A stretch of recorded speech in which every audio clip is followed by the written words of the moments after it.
আচ্ছা, তো যেমনটা ওই রুটিনের ভিতর আমি দিছিলাম যে আজকে আমরা হচ্ছে ডিফারেনশিয়াল ক্যালকুলাস নিয়ে আলোচনা করব ক্লাসের মধ্যে। তো প্রথমে আলোচনায় যাওয়ার আগে আমরা একটু 49 বিসিএস নিয়ে একটু কথা বলি। সো আমরা সবাই জানি যে 49 এ স্পেশাল বিসিএস টা কয় বছর পরে আসছে, এটা হচ্ছে 20 বছর পরে হচ্ছে আমরা পাচ্ছি। ঠিক আছে, তো এটা আমাদের জন্য অ- অনেক বড় সৌভাগ্যের বিষয়, কারণ হচ্ছে 49 লাস্ট যে স্পেশাল বিসিএস টা হয়েছিল সেটা 20 বছর আগে হয়েছিল। এবং অ্যাকচুয়ালি বিসিএস এর যে লম্বা জার্নিটা, এটার যে ধকলটা, এই ধকলটা কিন্তু অ্যাকচুয়ালি অনেক তীব্র। কারণ আপনারা যদি নর্মালি চিন্তা করেন যে একটা প্রিলিমিনারি দেওয়ার আগে 3 থেকে 4 মাস আগে মানুষ মিনিমাম প্রিপারেশন নেয়, 6 মাস, অনেকে 1 বছরও প্রিপারেশন নেয়। এরপরে প্রিলিমিনারি পাস করবেন, পাস করার পরে আপনি রিটেনের জন্য আরো 3-4 মাস প্রিপারেশন দিবেন। রিটেনে আপনাকে 1200 মার্কের পরীক্ষা দিতে হবে। 1200 মার্কের পরীক্ষা, এক একটা 4 ঘন্টার এক্সাম দিতে হবে। এবং আপনাকে টানা 5-7 দিন টানা পরীক্ষা দিতে হবে। এই ধকলগুলো পার করার পরে আপনাকে আবার ভাইবা দিতে হবে 200 মার্কের। তো সবকিছু হওয়ার পরে আপনি একটা ক্যাডার হইতে পারবেন। সো অনেক লম্বা একটা জার্নি ক্যাডার হওয়ার। সো ওই জার্নিটা আপনার জন্য কতটা শর্ট হয়ে যাচ্ছে, আপনি জাস্ট একটা 2 ঘন্টার একটা পরীক্ষা দিবেন। ওই 2 ঘন্টার পরীক্ষা দিয়ে কিন্তু আপনি চাইলে ভাইবা, ওই পরীক্ষা ভালো করলে ভাইবা দিয়ে কিন্তু আপনি ক্যাডার হয়ে যেতে পারেন। সো অনেক বেশি ইজি হয়ে গেল আপনাদের জন্য প্রসেসটা। বাট এর মধ্যে কিছু শুভঙ্করের ফাঁকিও আছে। ঠিক আছে, কারণ আপনি একটা জিনিস খেয়াল করে দেখেন যে আমাদের এই 49 স্পেশাল বিসিএস সিট কয়টা। আমরা যদি দেখি আমাদের এখানে সিট হচ্ছে মাত্র কয়টা, 30টা সিট।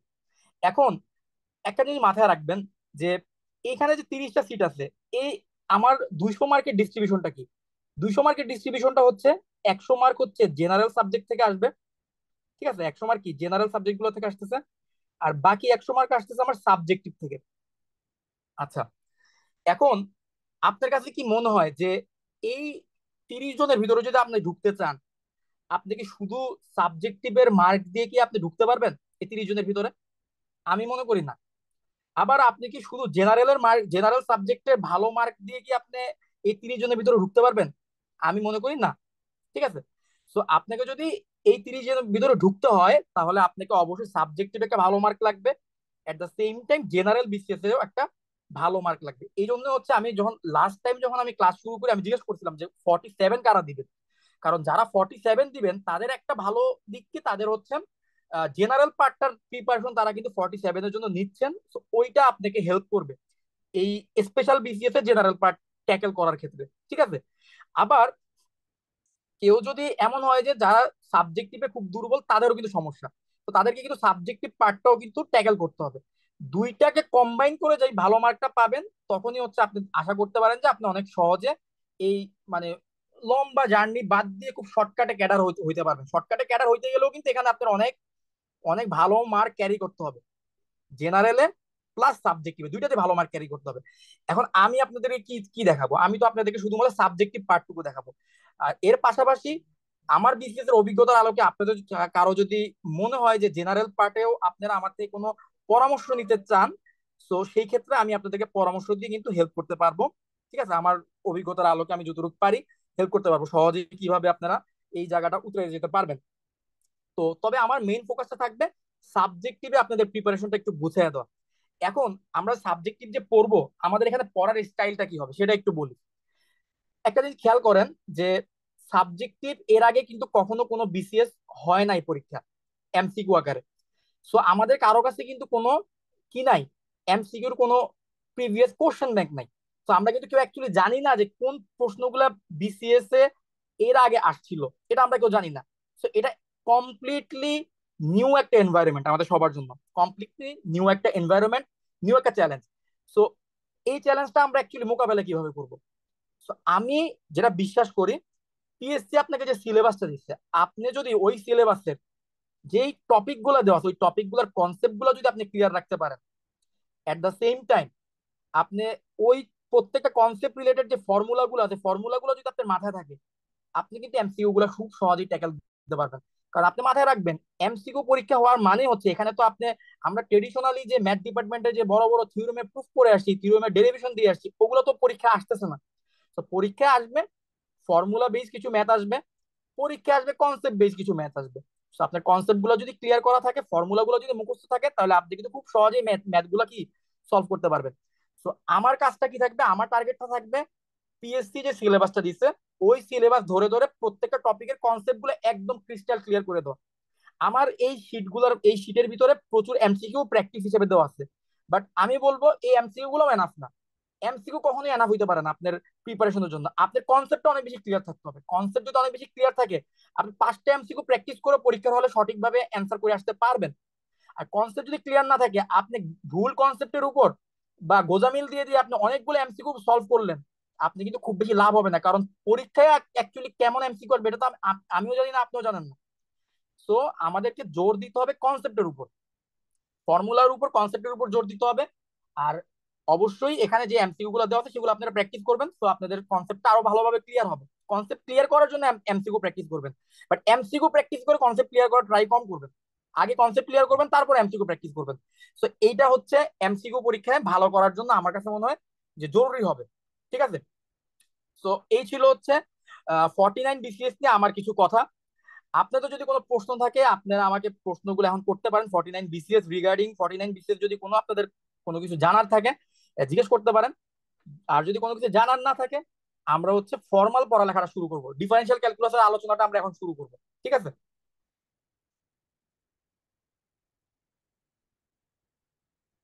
কারো কোনো প্রশ্ন আছে?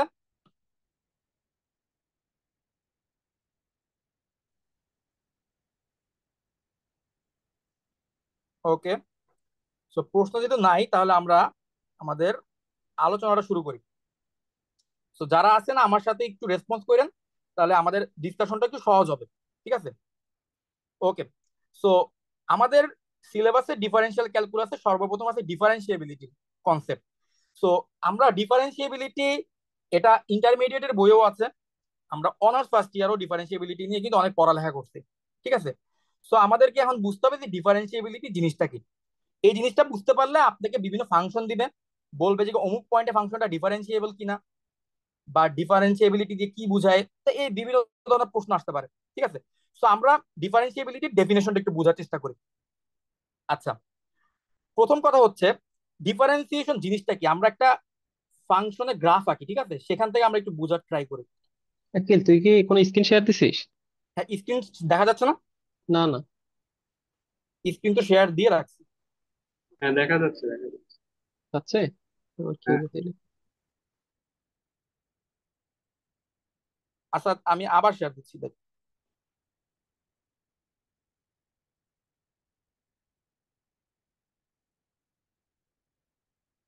আচ্ছা, এবার কি দেখা যাচ্ছে?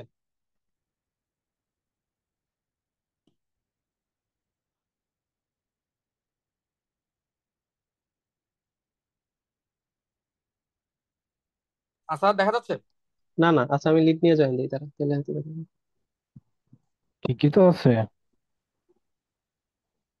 হ্যাঁ, স্ক্রিন তো আমার মনে হয় সবাই দেখতে পাচ্ছে, তাই না? জাহিদ, বাকিরা দেখতে পাচ্ছে? হ্যাঁ, আকিল স্ক্রিন ক্লিয়ার দেখা যাচ্ছে। আচ্ছা, আমরা এখানে একটা ফাংশনের গ্রাফ আঁকি। এটা একটা গ্রাফ আঁকলাম, একটা কন্টিনিউয়াস ফাংশনের গ্রাফ গ্রাফ আঁকলাম। এখন এই ফাংশনের যে কোনো দুইটা বিন্দু নিলাম আমি। এখানে একটা বিন্দু নিলাম, এখানে একটা বিন্দু নিলাম, এখানে একটা বিন্দু নিলাম। ঠিক আছে? দুইটা বিন্দু নিলাম। আচ্ছা, একটা ফাংশনে যদি দুইটা বিন্দু জানা থাকে আমার, আমি কি একটা বিন্দু হচ্ছে ধরলাম x1, y1, অথবা x1, f(x1), আর আরেকটা বিন্দু নিলাম হচ্ছে x2, f(x2). আচ্ছা, আমার কাছে যদি দুইটা বিন্দু দেওয়া থাকে, তাহলে কি আমি দুই বিন্দুর সাহায্যে একটা সরলরেখা ড্র করতে পারি না? একটা সরলরেখা ড্র করতে পারি, এবং ওই সরলরেখার ঢালও বের করতে পারি যদি আমার কাছে দুইটা বিন্দু দেওয়া থাকে, তাই না? আচ্ছা, এই যে সরলরেখাটা ড্র করলাম, একটা আহ, একটা গ্রাফের দুইটা বিন্দুকে কানেক্ট করে একটা সরলরেখা ড্র করলাম, এই সরলরেখাটার নাম কি জানো? এই সরলরেখাটাকে বলা হয় হচ্ছে সেকেন্ড লাইন বা ছেদক রেখা। এটাকে কি বলা হয়? সেকেন্ড লাইন বা ছেদক রেখা। আচ্ছা, এখন এই লাইনটা ট্যানজেন্ট লাইন বা ডিফারেন্সিয়েশন হয়ে যাবে কখন? কেউ বলতে পারবা? এই লাইনটা ডিফারেন্সিয়েশন হয়ে যাবে কখন, বা ট্যানজেন্ট লাইন হয়ে যাবে কখন? যখন এই যে দুইটা বিন্দু আছে, এই দুইটা বিন্দুর মাঝখানের যে গ্যাপটা আছে, ঠিক আছে, এই দুইটা বিন্দুর মাঝখানে যে গ্যাপটা আছে, এই গ্যাপটা যখন টেন্স টু জিরো হয়ে যাবে। অর্থাৎ এই বিন্দুটা এখানে আসবে, এই বিন্দুটা এখানে আসবে, তখনও যদি আমি লাইন ড্র করি একটা সেকেন্ড লাইন পাবো। বাট যখন এই বিন্দুটা এই জায়গায় চলে আসবে এবং এই বিন্দুটা এই জায়গায় চলে আসবে, দুইটা বিন্দু এক জায়গায় চলে আসবে, তখন আমরা কি পাবো? একটা স্পর্শক পাবো, একটা স্পর্শক পাবো। এবং স্পর্শক আমরা ইংরেজিতে কি বলি? ট্যানজেন্ট লাইন বলি। স্পর্শক আমরা ইংরেজিতে কি বলি? ট্যানজেন্ট লাইন বলি। অর্থাৎ সেকেন্ড লাইন যখন ট্যানজেন্ট লাইন হয়ে যায়, তখন ওই ট্যানজেন্ট লাইনের ঢালটাকে আমরা কি বলতেছি? ট্যানজেন্ট লাইনের ঢালটাকে আমরা কি বলতেছি? ডিফারেন্সিয়েশন বলতেছি। ডিফারেন্সিয়েশন বলতে আসলে কি বোঝায়? ডিফারেন্সিয়েশন বলতে আসলে বোঝায় ট্যানজেন্ট বা স্পর্শকের ঢাল। তাহলে স্পর্শকটা আসতেছে কোন জায়গা থেকে? সেকেন্ড লাইনটা যখন আমাদের কি হচ্ছে, সেকেন্ড লাইন পাওয়ার জন্য আমার দুইটা বিন্দু লাগতেছে, ওই দুইটা বিন্দু যখন খুব কাছাকাছি চলে আসতেছে, অর্থাৎ তাদের মাঝখানের যে ডিস্টেন্সটা, সেই ডিস্টেন্স হচ্ছে এইচ। এই এইচটা যখন টেন্স টু জিরো হয়ে যাচ্ছে, তখন আমি কি পাচ্ছি? তখন আমি পাচ্ছি হচ্ছে, যেই ঢালটা পাচ্ছি সেই ঢালটাকে আমি বলতেছি ডিফারেন্সিয়েশন। অর্থাৎ ট্যানজেন্ট লাইনের ঢালটাই হচ্ছে গিয়ে কি? ডিফারেন্সিয়েশন। তাহলে ট্যানজেন্ট লাইন ড্র করার জন্য আমার কয়টা বিন্দু লাগতেছে? ট্যানজেন্ট লাইন ড্র করার জন্য আমার লাগতেছে একটা বিন্দু, আর সেকেন্ড লাইন ড্র করার জন্য আমার লাগতেছে দুইটা বিন্দু। ওকে, তাহলে ট্যানজেন্ট লাইন ড্র করার জন্য আমার একটা বিন্দুই এনাফ। অর্থাৎ ডিফারেন্সিয়েশনের ঢাল বের করার জন্য আমার কি একটা বিন্দু দিয়েই আমরা কি ঢালটা বের করতে পারবো। এখন ডিফারেন্সিয়েশনের ফর্মাল ডেফিনিশনটা কি? ফর্মাল ডেফিনিশনটা হচ্ছে, এই যে মাত্র যে কথাটা বললাম না, মাত্র যে কথাটা বললাম যে ট্যানজেন্ট লাইনের ঢাল বের করা, এইটাই কিন্তু আমার মূল নিয়ম অন্তরীকরণের মধ্যে আছে। আর মূল নিয়ম অন্তরীকরণের মধ্যে কি দিছে? দুইটা বিন্দু, একটা বিন্দু হচ্ছে এ কমা এফ অফ এ, আরেকটা বিন্দু হচ্ছে A plus H comma F of A plus H. এই তো তোমার দুইটা বিন্দু। তাহলে এই দুইটা বিন্দু থাকলে তার ঢাল কি হবে? ঢাল হবে কোটিদ্বয়ের অন্তর ডিভাইডেড বাই ভুজদ্বয়ের অন্তর, তাই তো? Y two minus Y one divided by X two minus X one. অর্থাৎ F of A plus H minus F of A divided by A plus H minus H. এখন এই যে দুই বিন্দুর সাহায্যে যে আমি ঢাল বের করলাম, এটা কি ডিফারেন্সিয়েশন হবে? না, এটা হবে না। এর এইচ এর মানটাকে আমার টেন্স টু জিরো করতে হবে। এর এইচ এর মানটাকে কি করতে হবে? এর এইচ এর মানটাকে টেন্স টু জিরো করতে হবে। যখন আমি এইচ টেন্স টু জিরো বলবো, তখন হচ্ছে কি হয়ে যাবে? তখনই হচ্ছে এটা এই ডিফারেন্সিয়েশন হয়ে যাবে। ধর, এ হবে এ প্লাস এইচ মাইনাস এ। হ্যাঁ, এ প্লাস এইচ মাইনাস এ, ঠিক আছে। তাহলে এটা কাটাকাটি গিয়ে শুধু এইচ থাকবে, তাই না? তাহলে এটাই ছিল আমাদের কি মূল নিয়মে অন্তরীকরণের ফর্মুলা। এটাই কি ছিল আমাদের মূল নিয়মে অন্তরীকরণের ফর্মুলা, ঠিক আছে। তাহলে এখন কোন একটা ফাংশনকে যদি আমাকে বলা হয় যে এই ফাংশনটা জিরো বিন্দুতে ডিফারেন্সিয়েবল কিনা চেক করো তো, হ্যাঁ, এমসিকিউ তো যদি আসে, তাহলে আমরা যেটা করব, আমরা দেখব এই মূল নিয়মে তার ডিফারেন্সিয়েশন করতে গিয়ে তার লিমিটের মানটা এক্সিস্ট করে কিনা।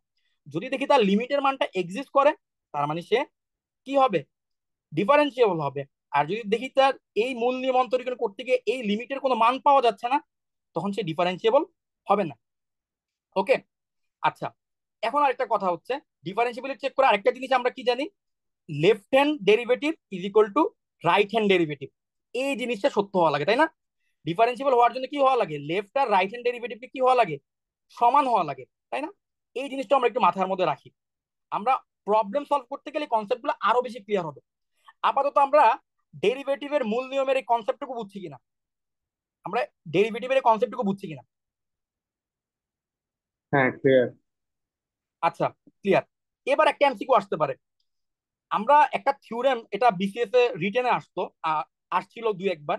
থিওরেমটা হচ্ছে, if fx is differentiable at x is equal to a then it is also continuous at x is equal to a। এটা কিন্তু আমরা জানি, কোন একটা ফাংশন যদি একটা পয়েন্টে ডিফারেন্সিয়েবল হয়, তাহলে সেই ফাংশনটা কিন্তু ওই পয়েন্ট অটোমেটিক কন্টিনিউয়াস হয়ে যায়, তাই না? কারণ ডিফারেন্সিয়েবিলিটি কোন জিনিসটাকে গ্যারান্টি করে? ডিফারেন্সিয়েবিলিটি কন্টিনিউটিকে গ্যারান্টি করে। বাট কোন একটা ফাংশন যদি এ বিন্দুতে কন্টিনিউয়াস হয়, তাহলে কি আমি বলতে পারবো সেটা ডিফারেন্সিয়েবল হবে? এই গ্যারান্টি কি দেওয়া যায়? কন্টিনিউয়াস ফাংশন ডিফারেন্সিয়েবল নাও হতে পারে, বাট ডিফারেন্সিয়েবল যদি কেউ হয়, সে অবশ্যই কি হবে? কন্টিনিউয়াস হবে। তাহলে আমাদের এই জিনিসটা এমসিকিউতে কাজে লাগতে পারে, এটা আমরা একটু মাথায় রাখবো, ঠিক আছে। তো এফ এক্স যদি এ বিন্দুতে ডিফারেন্সিয়েবল হয়, তাহলে F X X is equal to A বিন্দুতে অবশ্যই কন্টিনিউয়াস হবে। তাহলে আমরা একটু এই জিনিসটা মাথার মধ্যে রাখবো। ওকে, ওকে।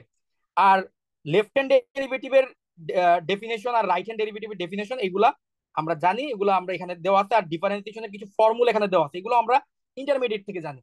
যে দুইটা ফাংশন এফ আর জি, এদের ডেরিভেটিভ যদি আমরা বের করি, আলাদা আলাদা ভাবে এদের ডিফারেন্সিয়েশন করে যোগ করলে একই রেজাল্ট হয়। তাদের বিয়োগফল ফাংশনের ডেরিভেটিভ যা হবে আলাদা আলাদা ভাবে ডিফারেন্সিয়েশন করে বিয়োগ করলে তাই হবে। এবং ইউভি এর ফর্মুলা আমরা জানি, প্রথম ফাংশনটাকে রেখে দ্বিতীয় ফাংশনটাকে ডেরিভেটিভ, দ্বিতীয় ফাংশনটাকে ডেরিভেটিভ করে প্রথম ফাংশনটাকে রাখতে হয়, এটা আমরা জানি। আবার ইউ বাই ভি বা কোশেন্ট রুল, এটাও আমরা জানি। সো আমরা এই জিনিসগুলো জানি, এবং চেইন রুলও কিন্তু আমরা জানি। চেইন রুলগুলো আমরা আমরা যেহেতু ম্যাথ ডিপার্টমেন্টের স্টুডেন্ট, আমরা এই বেসিক ডিফারেন্সিয়েশনের জিনিসগুলো আমরা জানি, ঠিক আছে। যে জায়গায় আমাদের একটু কনফিউশন হতে পারে সেটা হচ্ছে condition for non ডিফারেন্সিয়েবিলিটি at A point. কোন কোন কারণে একটা ফাংশন ডিফারেন্সিয়েবল ডিফারেন্সিয়েবল হয় না, ঠিক আছে, কোন কোন কারণে একটা ফাংশন ডিফারেন্সিয়েবল হয় না, এই জিনিসটা হচ্ছে এখন আমাদের একটু ক্লিয়ার হইতে হবে। আমরা যদি কারণগুলো বুঝে যাই, তাহলে হচ্ছে আমরা এমসিকিউ তে যখন আমরা দেখবো যে এই ফাংশনটা আমাদের কমন পড়ছে, তারা বলবো যে না, এটা তো ডিফারেন্সিয়েবল জীবনও হবে না, কারণ আমরা এই কারণটা জানি, ঠিক আছে। তাহলে তাহলে আমরা একে একে প্রত্যেকটা কারণ দেখি, কোন কোন কারণে একটা ফাংশন ডিফারেন্সিয়েবল হয় না, ঠিক আছে। একটা ফাংশন যদি কন্টিনিউয়াস না হয়, একটা আমাকে বলো, কোন একটা ফাংশন যদি কন্টিনিউয়াস না হয় তার পক্ষে কি ডিফারেন্সিয়েবল হওয়া সম্ভব? সম্ভব না। কন্টিনিউয়াস হওয়ার পরে ডিফারেন্সিয়েবল হওয়ার প্রশ্ন আসে, তাই না? কেউ যদি অনার্স পাস করে তারপরে তো তার মাস্টার্স পাস করার বিষয় আসে। তো কেউ বলে যে আমি অনার্স ফেল করছি, তাহলে তো সে মাস্টার্স পাস হওয়ার কোনো চান্স নাই। সেমলি কোন একটা ফাংশন যদি ডিসকন্টিনিউয়াস হয়, ঠিক আছে, এই যে এই পিসওয়াইজ ফাংশনটা যদি আমরা দেখি, এই ফাংশনটা x is equal to zero থেকে আগে কি, জিরো থেকে ছোট, এক্স এর ভ্যালু যখন জিরো থেকে ছোট তখন ফাংশনের ভ্যালুটা ছিল ওয়ান, এক্স এর ভ্যালু যখন জিরো অথবা জিরো থেকে বড় তখন ফাংশনের ভ্যালুটা চলে গেছে লাভ দিয়ে দুয়ে চলে গেছে। অর্থাৎ মাঝখানে একটা ডিসকন্টিনিউটি আছে না, এই ফাংশনটা জাম্প করছে না, হ্যাঁ, জিরো বিন্দুতে ফাংশনটা কিন্তু জাম্প করে উপরের দিকে চলে গেছে, অর্থাৎ ফাংশনটা কিন্তু ডিসকন্টিনিউয়াস। ফাংশনটা কি ডিসকন্টিনিউয়াস। তাহলে এই যে ডিসকন্টিনিউয়াস ফাংশন, এই ডিসকন্টিনিউয়াস ফাংশনের কি ডেরিভেটিভ থাকবে? এই ডিসকন্টিনিউয়াস ফাংশন কিন্তু ডিফারেন্সিয়েবল হবে না জিরো পয়েন্টে। আমার কথা কি বোঝা গেছে? অর্থাৎ প্রথম কন্ডিশন হচ্ছে ফাংশনটাকে কন্টিনিউয়াস হইতে হবে। তো ডিসকন্টিনিউয়াস ফাংশনের কি কোনো ডেরিভেটিভ থাকবে না। আচ্ছা, সেকেন্ডে হচ্ছে লেফট হ্যান্ড ডেরিভেটিভ আর রাইট হ্যান্ড ডেরিভেটিভকে কি করতে হবে? সমান হতে হবে। লেফট হ্যান্ড ডেরিভেটিভ আর রাইট হ্যান্ড ডেরিভেটিভকে কি হইতে হবে? সমান হতে হবে। এখন আমরা একটা এক্সাম্পল নেই, F X is equal to modulus x. আচ্ছা আমাকে বলো তো, মডুলাস এক্স কে আমরা ভাঙলে কি লিখতে পারি? মডুলাস এক্স কে ভাঙলে আমরা বাই ডেফিনিশন লিখতে পারি modulus x is equal to x হতে পারে। কখন এক্স হবে? যখন x greater than equal to zero. আর মডুলাস এক্স এর পরিবর্তে কি বসাইতে পারি আমরা? মাইনাস এক্স বসাইতে পারি যখন এক্স লেস দেন জিরো। মডুলাস এক্স এর পরিবর্তে মাইনাস এক্স বসাইতে পারি যখন এক্স লেস দেন জিরো, আর মডুলাস এক্স এর পরিবর্তে প্লাস এক্স বসাইতে পারি যখন x greater than equal to zero, ঠিক আছে। এটা হচ্ছে আমার মডুলাস ফাংশনের ডেফিনেশন। এখন মডুলাস ফাংশনে যদি আমি রাইট হ্যান্ড ডেরিভেটিভ বের করতে চাই, রাইট হ্যান্ড ডেরিভেটিভ জিরো পয়েন্টে, আমরা খেয়াল করলে দেখবো এখানে ফাংশনটা দুইটা ফাংশনে আলাদা হয়েছে কোন পয়েন্ট থেকে? জিরো পয়েন্ট থেকে কিন্তু ফাংশনটা দুইটা পার্টে আলাদা হয়েছে। জিরো পয়েন্ট থেকে ছোট যখন হয়েছে তখন ফাংশনের চেহারা হয়ে গেছে মাইনাস এক্স, জিরো পয়েন্ট থেকে বড় যখন হয়েছে তখন ফাংশনের চেহারা হয়ে গেছে প্লাস এক্স। ফাংশনটা যে দুইটা পিস ওয়াইজ ফাংশন হয়ে গেছে, এটা হয়েছে কিন্তু জিরো পয়েন্টকে কেন্দ্র করে, ঠিক আছে। অর্থাৎ জিরো পয়েন্টে আমরা চেক করব, জিরো পয়েন্টে আমরা চেক করবো ফাংশনটা কি ডেরিভেটিভ, ডেরিভেবল কি ডেরিভেবল না, ডিফারেন্সিয়েবল কি ডিফারেন্সিয়েবল না। তাহলে জিরো পয়েন্টে তার রাইট হ্যান্ড ডেরিভেটিভটা কি হবে? লিমিট, আমার লিমিটের ভ্যালুটা বসাবো H tends to zero plus, zero পয়েন্টে রাইট হ্যান্ড ডেরিভেটিভ বের করতে গেলে কি করতে হবে? জিরো পয়েন্টে রাইট হ্যান্ড ডেরিভেটিভ বের করতে গেলে জিরো থেকে এইচ এর ভ্যালুটা জিরো থেকে হালকা বড় হবে, ঠিক আছে। তাহলে F of zero plus H minus F of zero divided by h, এইটাই ডেফিনেশন না? এইটাই ডেফিনেশন, রাইট? তাহলে আমরা ডেফিনেশন বসাইলাম। এখন limit H tends to zero plus. আচ্ছা, এখন উপরে আসলো হচ্ছে জিরো প্লাস এইচ মানে তো এফ অফ এইচ মাইনাস, প্রথম অঙ্কটা আমি একটু ডিটেলস দেখাচ্ছি, পরের অঙ্কগুলো কিন্তু আমরা একটু তাড়াতাড়ি যাব। এফ অফ জিরো মানে কি? ফাংশনটা হচ্ছে F of x is equal to modulus x. তাহলে এফ অফ জিরোর ভ্যালু কি হবে? মডুলাস জিরো, তো মডুলাস জিরোর ভ্যালু তো জিরোই আসবে। সো এই জায়গাটা ভ্যানিশ হয়ে গেল, ডিভাইডেড বাই নিচে আসলো এইচ। এখন আমি এফ অফ এইচ এর জায়গায় কাকে নিব? এফ অফ এইচ এর জায়গায় কি প্লাস এইচ কে নিব না মাইনাস এইচ কে নিব? এটা আমাকে একটু বলতে হবে। এফ অফ এইচ এর জায়গায় কি প্লাস এইচ বসবে না মাইনাস এইচ বসবে? এইচ এর ভ্যালু কিন্তু জিরো প্লাস, এইচ কিন্তু H tends to zero plus, যেহেতু রাইট হ্যান্ড ডেরিভেটিভ বের করতেছি রাইট হ্যান্ড ডেরিভেটিভ মানে হচ্ছে যেই বিন্দুতে ডেরিভেটিভ বের করা হচ্ছে সেই বিন্দু থেকে হালকা বড়, হালকা ডান দিকের একটা ভ্যালু, হালকা ডান দিকের একটা ভ্যালু। তাহলে এস এইচ যেহেতু টেন্স টু জিরো প্লাস, তাহলে এফ অফ এইচ এর পরিবর্তে কে বসবে? এফ অফ এইচ এর পরিবর্তে কে বসবে? এইচ বসবে নাকি মাইনাস এইচ বসবে? এইটা জানতে চাচ্ছি সবার কাছে। এইচ বসবে। এইচ বসবে, ভেরি গুড। তাহলে এখন যদি এইচ বসে তাহলে তার লিমিটের ভ্যালুটা কত আসতেছে? লিমিটের ভ্যালুটা 1 হয়ে যাচ্ছে। আচ্ছা, ফাইন। এখন আমরা লেফট হ্যান্ড ডেরিভেটিভটা বের করি 0 পয়েন্টে। লেফট হ্যান্ড ডেরিভেটিভ হচ্ছে limit H tends to zero minus, অর্থাৎ এইচ এর ভ্যালুটা 0 থেকে হালকা ছোট, f of 0 + h - f(0) divided by h. তাহলে এফ অফ 0 এর ভ্যালু আবারও 0, এটা ভ্যানিশ হয়ে গেল। F of 0 + h is equal to F of h. এইবার আমাকে বলতে হবে এফ অফ এইচ এর জায়গায় কে বসবে? প্লাস এইচ বসবে না মাইনাস এইচ বসবে? Negative H. নেগেটিভ এইচ বসবে। ঠিক আছে, তাহলে এবার যদি ক্যান্সেল আউট করে আমি এর লিমিটিং ভ্যালুটা পাচ্ছি -1, অর্থাৎ লেফট হ্যান্ড ডেরিভেটিভ পাইলাম +1, right hand derivative left hand derivative -1 আর রাইট হ্যান্ড ডেরিভেটিভ পাইলাম +1। সো আমরা দেখলাম যে লেফট হ্যান্ড ডেরিভেটিভ আর রাইট হ্যান্ড ডেরিভেটিভ সেম হলো না। সো 0 পয়েন্ট এটা ডিফারেন্সিয়েবল হবে না, এটা কিন্তু 0 পয়েন্টে ডিফারেন্সিয়েবল হবে না। ঠিক আছে, অর্থাৎ এই যে ফাংশনটা দেখলাম আমরা F of x is equal to modulus x, আমি একটা জিনিস জানতে চাই, মডুলাস এক্স এই ফাংশনটা কি কন্টিনিউয়াস ফাংশন না ডিসকন্টিনিউয়াস ফাংশন? কন্টিনিউয়াস। এটা কিন্তু কন্টিনিউয়াস ফাংশন। তাহলে কন্টিনিউটি কি গ্যারান্টি করে কোন একটা ফাংশন ডিফারেন্সিয়েবিলিটির? সেটা কিন্তু গ্যারান্টি করে না। সো আমরা এটারও একটা প্রুফ দেখলাম এই প্রবলেমের মাধ্যমে। সো আমরা বাকিটাকে আমরা বুঝতে পারছি যে কিভাবে এটা হইলো। হ্যাঁ, বুঝতে পারছি। আচ্ছা, থ্যাংক ইউ। এবার আরেকটা জিনিস আমরা দেখি, কাস্ট পয়েন্ট। কাস্ট পয়েন্ট অথবা ভার্টিক্যাল ট্যানজেন্ট, দুইটা জিনিস কাইন্ড অফ সেম। সো এটাও যদি থাকে তখন হচ্ছে সেই ফাংশনটা ডিফারেন্সিয়েবল হবে না।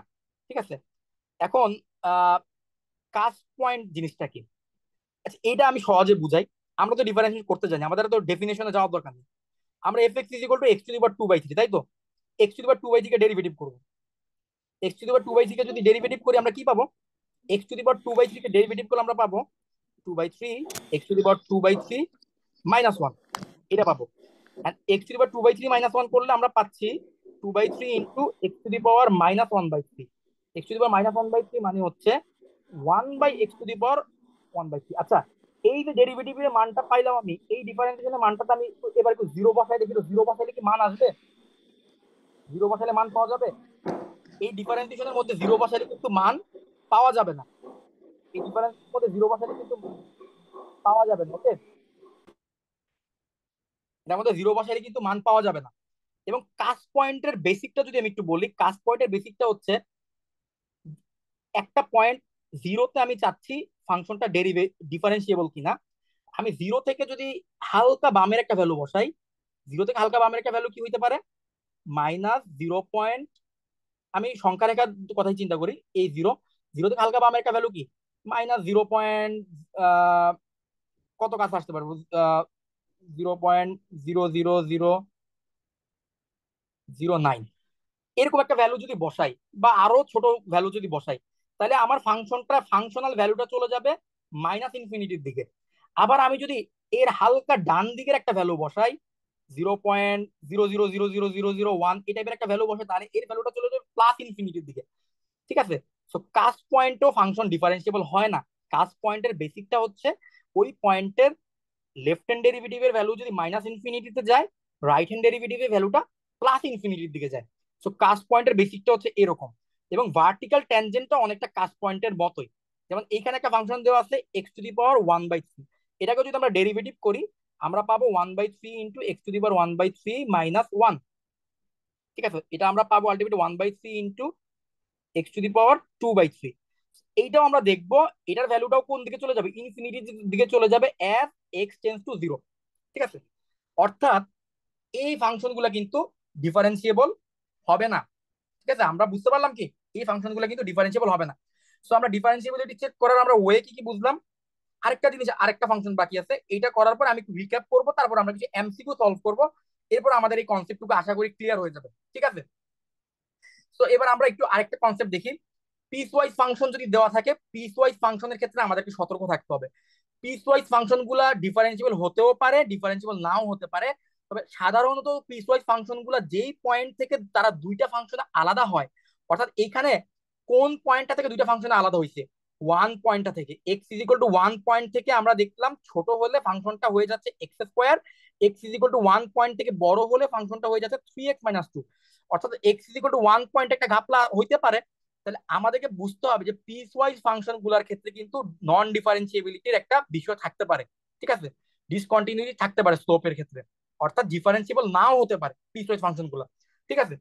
তো যেমন আমরা নর্মালি যদি চিন্তা করি, আমরা লেফট হ্যান্ড ডেরিভেটিভ যদি বের করতে চাই, লেফট হ্যান্ড ডেরিভেটিভ বের করতে চাইলে আমরা কোন ফাংশনটা নিব? আমরা যদি বলি লিমিট এইচ টেন্স টু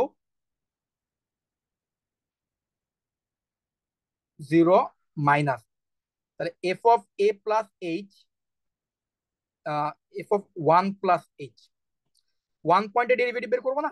তাহলে আমরা কি করবো, F of, sorry right hand derivative বের করতেছি, তাহলে 0 প্লাস হবে F of one plus H minus F of one divided by H. আচ্ছা, F of one plus H এর জায়গায় কে বসবে, এই কনসেপ্টটা যে বলতে পারবা আমি বুঝবো যে কি তার ডিফারেন্সিএবিলিটি যে কোনো ফাংশনের জন্য সে চেক করতে পারবে।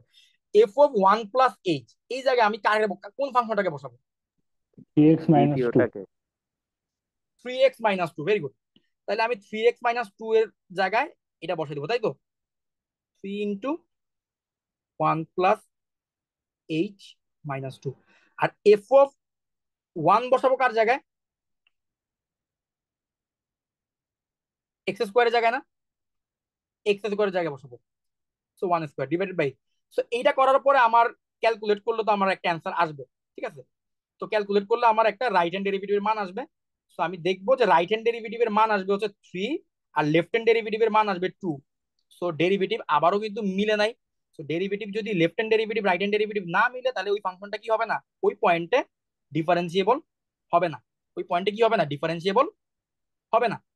সো সো ফার যতটুকু পড়াইলাম, এইটুক পর্যন্ত আমরা দুইটা জিনিস বুঝলাম, যে কন্টিনিউটি ডাজেন্ট ইমপ্লাই ডিফারেন্সিএবিলিটি। কারণ আমরা দেখলাম কন্টিনিউয়াস ফাংশন ছিল F X is equal to modulus X, সে কিন্তু ডিফারেন্সিয়েবল হয় নাই। কন্টিনিউয়াস ফাংশন কিন্তু এইটাও ছিল, মাত্র যে ফাংশনটা নিয়ে আলোচনা করলাম এটাও কিন্তু continuous function, piecewise function, but সে কিন্তু কন্টিনিউয়াস ফাংশন, সেও কিন্তু ডিফারেন্সিয়েবল হয় নাই। তাহলে কন্টিনিউটি ডাজেন্ট ইমপ্লাই ডিফারেন্সিএবিলিটি, কিন্তু ডিফারেন্সিএবিলিটি কি কন্টিনিউটিকে ইমপ্লাই করে? কেউ যদি ডিফারেন্সিয়েবল হয় তাহলে কি সে কন্টিনিউয়াস হবে? হ্যাঁ, হবে। হবে, ডিফারেন্সিবল হলে কন্টিনিউয়াস হবে, ঠিক আছে। এবং আমরা কিছু টেকনিক দেখলাম যে ডিফারেন্সিএবিলিটি না হওয়ার কিছু শর্ত দেখলাম, ঠিক আছে। তাহলে এখন আমরা এখানে কিছু এমসিকিউ সলভ করতে পারি। এমসিকিউ সলভ করলে আমাদের এই জিনিসটা কি বেসিকটা ক্লিয়ার হয়ে যাবে, ঠিক আছে। আচ্ছা, এখানে এই পেজের এমসিকিউ গুলো আপনারা যারা আছেন একটু দেখেন, আমি জাস্ট 1 মিনিটের মধ্যে আসতেছি। এখান থেকে আমি আপনাদেরকে জিজ্ঞেস করবো এমসিকিউ ব্যাপারে, ঠিক আছে। আপনারা আপনাদের ধারণা বলবেন, আমি জিজ্ঞেস করবো যে কোন এমসিকিউ অ্যান্সার কোনটা হবে। আপনারা অপশন গুলো একটু ভালোভাবে চেক করেন, নিজেদের কাছে উত্তরগুলো মিলান।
আচ্ছা, আসি আমরা প্রথম প্রশ্নে আসি।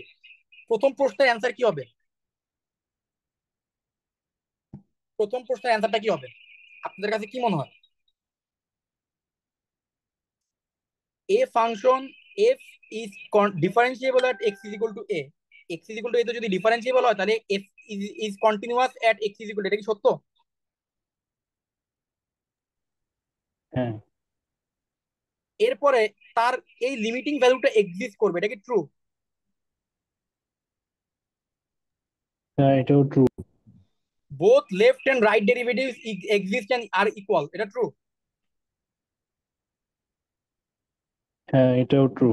তাহলে অল অফ দ্য অ্যাবাভ, এটা হবে অ্যান্সার, ঠিক আছে। আচ্ছা, এরপরে পরের কোশ্চেনে যদি আমরা আসি, which of the following function is differentiable everywhere. আচ্ছা, কোন ফাংশনটা ডিফারেন্সিয়েবল এভরিহোয়ার?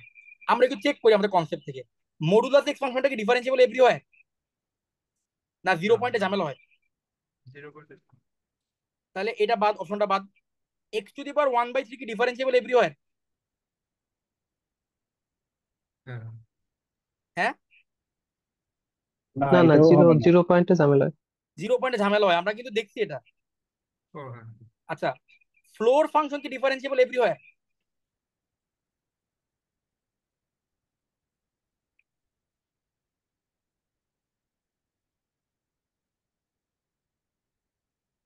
ফ্লোর ফাংশনের ব্যাপারটা আমি বলি। আচ্ছা আচ্ছা, আমি জাস্ট একটা জিনিস জানতে চাচ্ছি, কোন একটা ফাংশন যদি কন্টিনিউয়াস না হয় সে কি ডিফারেন্সিয়েবল হবে?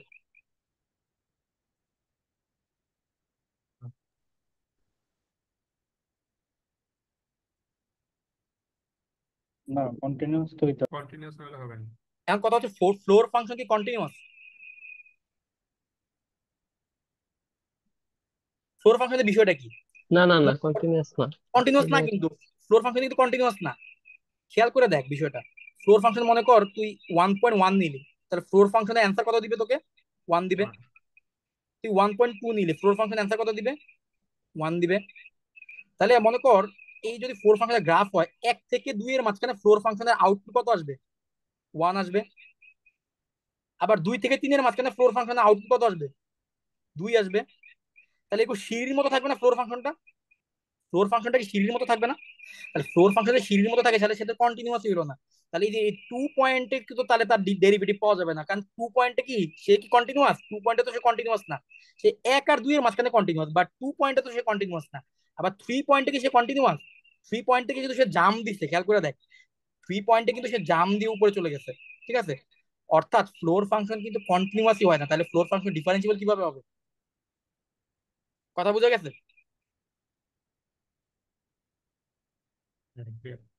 আচ্ছা, তাহলে আমরা বুঝতে পারলাম যে এইটা যে অ্যান্সার হবে এটা আমরা বুঝতে পারলাম। আর কিভাবে অ্যান্সার হবে, একটু তোরা কি করবি, ডেফিনেশন দিয়ে, লিমিটেড ডেফিনেশন দিয়ে এটাকে চেক করবি।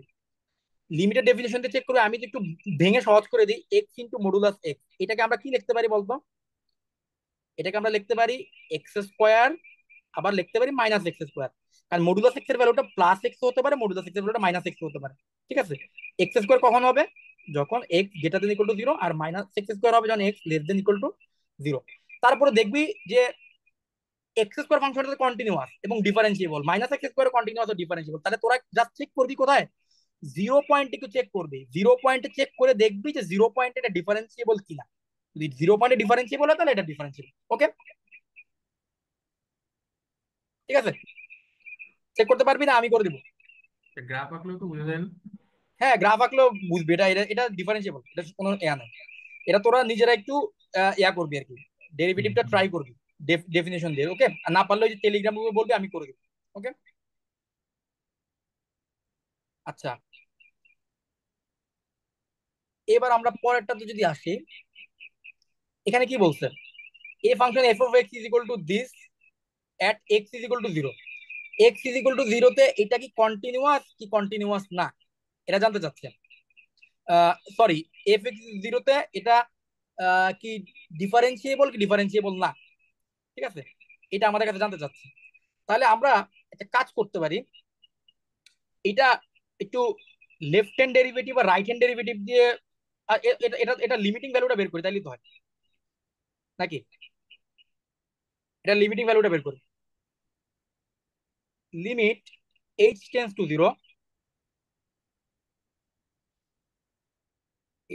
0, তাহলে 0 পয়েন্টে বের করবো তো। তাহলে F of 0 plus H minus F of 0 divided by h. And f of 0 এর ভ্যালু কত বলতো? এফ অফ 0 এর ভ্যালু কত? এক্স ইজ ইকুয়াল টু 0 তে ফাংশনের ভ্যালু কত? 0 দেওয়া আছে না? 0, হ্যাঁ। তাহলে এফ অফ 0 ভ্যালু 0। তাহলে F of 0 plus h is equal to হচ্ছে এফ অফ এইচ। তাহলে এফ অফ এইচ এর ভ্যালু হচ্ছে, যেহেতু 0 ছাড়া অন্য জায়গায় ফাংশনের value x square into sine 1 by h, তাহলে এটার ভ্যালু আসবে হচ্ছে h square into sine 1 by h. ঠিক আছে, এবার এইচ এস কাটাকাটি করলে কত আসতেছে? এইচ এস কাটাকাটি করলে আসতেছে হচ্ছে এখানে H into sine 1 by H. এখন H into sine 1 by H, যারা ইন্টারের স্টুডেন্ট পড়াই আমরা জানি একটা থিওরেম আছে স্যান্ডউইচ থিওরেম। স্যান্ডউইচ থিওরেমের সাহায্যে আমরা এটাকে প্রমাণ করতে পারি যে h into sine 1 by h, এইটা লিমিটিং ভ্যালু কত? এটা লিমিটিং ভ্যালু হচ্ছে 0। এটা লিমিটিং ভ্যালু কত? এটা লিমিটিং ভ্যালু 0। তাহলে এই ফাংশনটা কি ডিফারেন্সিবল হলো? এই ফাংশনটা কিন্তু ডিফারেন্সিবল হলো, কারণ আমরা তার ডিফারেন্সিয়েশনের একটা ভ্যালু পাইছি কিন্তু, তাই না? আমরা তার ডেরিভেটিভের ভ্যালু পাইছি না? আমরা তার ডেরিভেটিভের ভ্যালু কিন্তু পাইছি। আর তার লেফট হ্যান্ড ডেরিভেটিভ আর রাইট হ্যান্ড ডেরিভেটিভ দুইটার মানই সেম। কারণ হচ্ছে ফাংশনটা এইচ 0 থেকে হালকা বড় হলেও ফাংশনের ভ্যালু এটাই থাকবে, আবার হালকা ছোট হলেও ফাংশনের ভ্যালু কি ফাংশনটা সেমই থাকতেছে, তাই না? ফাংশনটা সেমই থাকতেছে, অর্থাৎ অর্থাৎ ফাংশনটা ডিফারেন্সিয়েবল হলো। ঠিক আছে, তাহলে এটা হচ্ছে সি নম্বরটা অ্যান্সার হবে। ওকে, আচ্ছা। এরপরে আমাদের এখানে একটা জিনিস বলছে যে if A function has a sharp corner at X is equal to A. Sharp corner মানে কি? এই যে একটা জিনিস খেয়াল করে দেখতো, মডুলাস এক্স এর গ্রাফটার কথা মনে আছে? মডুলাস এক্স এর গ্রাফ, মডুলাস এক্স এর গ্রাফে এক্স ইজ ইকুয়াল টু 0 তে একটা শার্প কর্নার থাকে ছিল। আর শার্প কর্নার যদি কোনো একটা ফাংশনে থাকে, তাহলে সেই ফাংশনটা কি ডিফারেন্সিবল হয়? না না, হয় না। It cannot be differentiable at X is equal to A হবে। তাহলে 4 এর অ্যান্সার কি হবে? বি নম্বরটা হবে 4 এর অ্যান্সার। ঠিক আছে, আচ্ছা। এবার আমাকে 5 এর অ্যান্সারটা একটু আমাকে বলতো, 5 এর অ্যান্সারটা কত হবে? Left hand derivative of f of x. Left hand derivative কত হবে এক্স ইজ ইকুয়াল টু 1 পয়েন্টে? আমরা মডুলাস এক্স মাইনাস ওয়ানটাকে আমরা আগে একটু ভাঙি। মডুলাস এক্স মাইনাস ওয়ানটাকে আমরা কি লিখতে পারবো বলতো? কেউ একজন বলতো। দেখ, আমরা কি এক্স মাইনাস ওয়ান লিখতে পারবো না? কখন লিখতে পারবো এক্স মাইনাস ওয়ান? যখন এক্স একের সমান অথবা এক থেকে বড়। আর কখন লিখতে পারবো আমরা মাইনাস এক্স মাইনাস ওয়ান? কখন লিখবো মাইনাস এক্স মাইনাস ওয়ান? যখন এক্স একের চেয়ে ছোট। এখন লেফট হ্যান্ড ডেরিভেটিভটা কত হবে? এটা লেফট হ্যান্ড ডেরিভেটিভ কি প্লাস ওয়ান হবে না মাইনাস ওয়ান হবে? জাস্ট এইটুকু বললেই হবে, দেখলেই বোঝা যায়, ডিফারেন্সিয়েশন করলেই বোঝা যাবে। লেফট হ্যান্ড ডেরিভেটিভ বলতে আমি কোন ফাংশনটাকে ডিফারেন্সিয়েশন করবো? এক থেকে ছোট ফাংশনটাকে ডিফারেন্সিয়েশন করবো না এক থেকে বড় ফাংশনটাকে ডিফারেন্সিয়েশন করবো? এক থেকে ছোট। তাহলে এক থেকে ছোট ফাংশনটা ডিফারেন্সিয়েশন করলে অ্যান্সার কত আসবে? -1। মাইনাস ওয়ান আসবে। ভেরি গুড, মাইনাস ওয়ান আসবে। সবাই কি বুঝতে পারতেছি? ওকে, তাহলে আশা করি এটা বোঝা যাচ্ছে, তাই তো? আচ্ছা, এবার আমরা যদি 6 নম্বর দেখি, হুইচ কন্ডিশন ইমপ্লাইজ ডিফারেন্সিএবিলিটি। এখানে বলতো which condition implies differentiability. Differentiability কোন কন্ডিশনটা থাকলে আমরা ডিফারেন্সিএবিলিটি বলবো কোন একটা ফাংশনকে? এই অপশনগুলোর মধ্যে কোনটা হবে? কি হবে? সি নম্বর হবে না? সি নম্বরটা। আচ্ছা, এবার the function F X is equal to X to the power 2/3, এটা তো ডিফারেন্সিবল হয় না এক্স ইজ ইকুয়াল টু 0 তে, আমরা দেখছি, তাই না? Not differentiable at X is equal to Shakil, এই 6-এর ডি কেন হইতেছে না? 6 এর ডি এক্সিস্টেন্স অফ, আচ্ছা,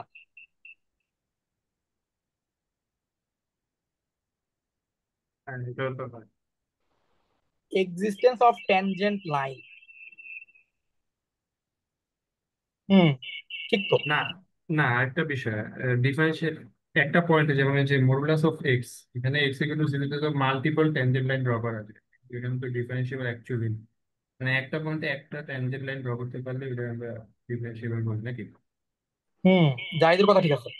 কারণ ট্যানজেন্ট লাইন ড্র করলেই সবসময় ডিফারেন্সিবল, কারণ ট্যানজেন্ট লাইন দুই যেমন আমরা যেমন লেফট হ্যান্ড ডেরিভেটিভের একটা মান পাচ্ছি, তার মানে কি ওখানে একটা ট্যানজেন্ট লাইন ড্র করা গেছে।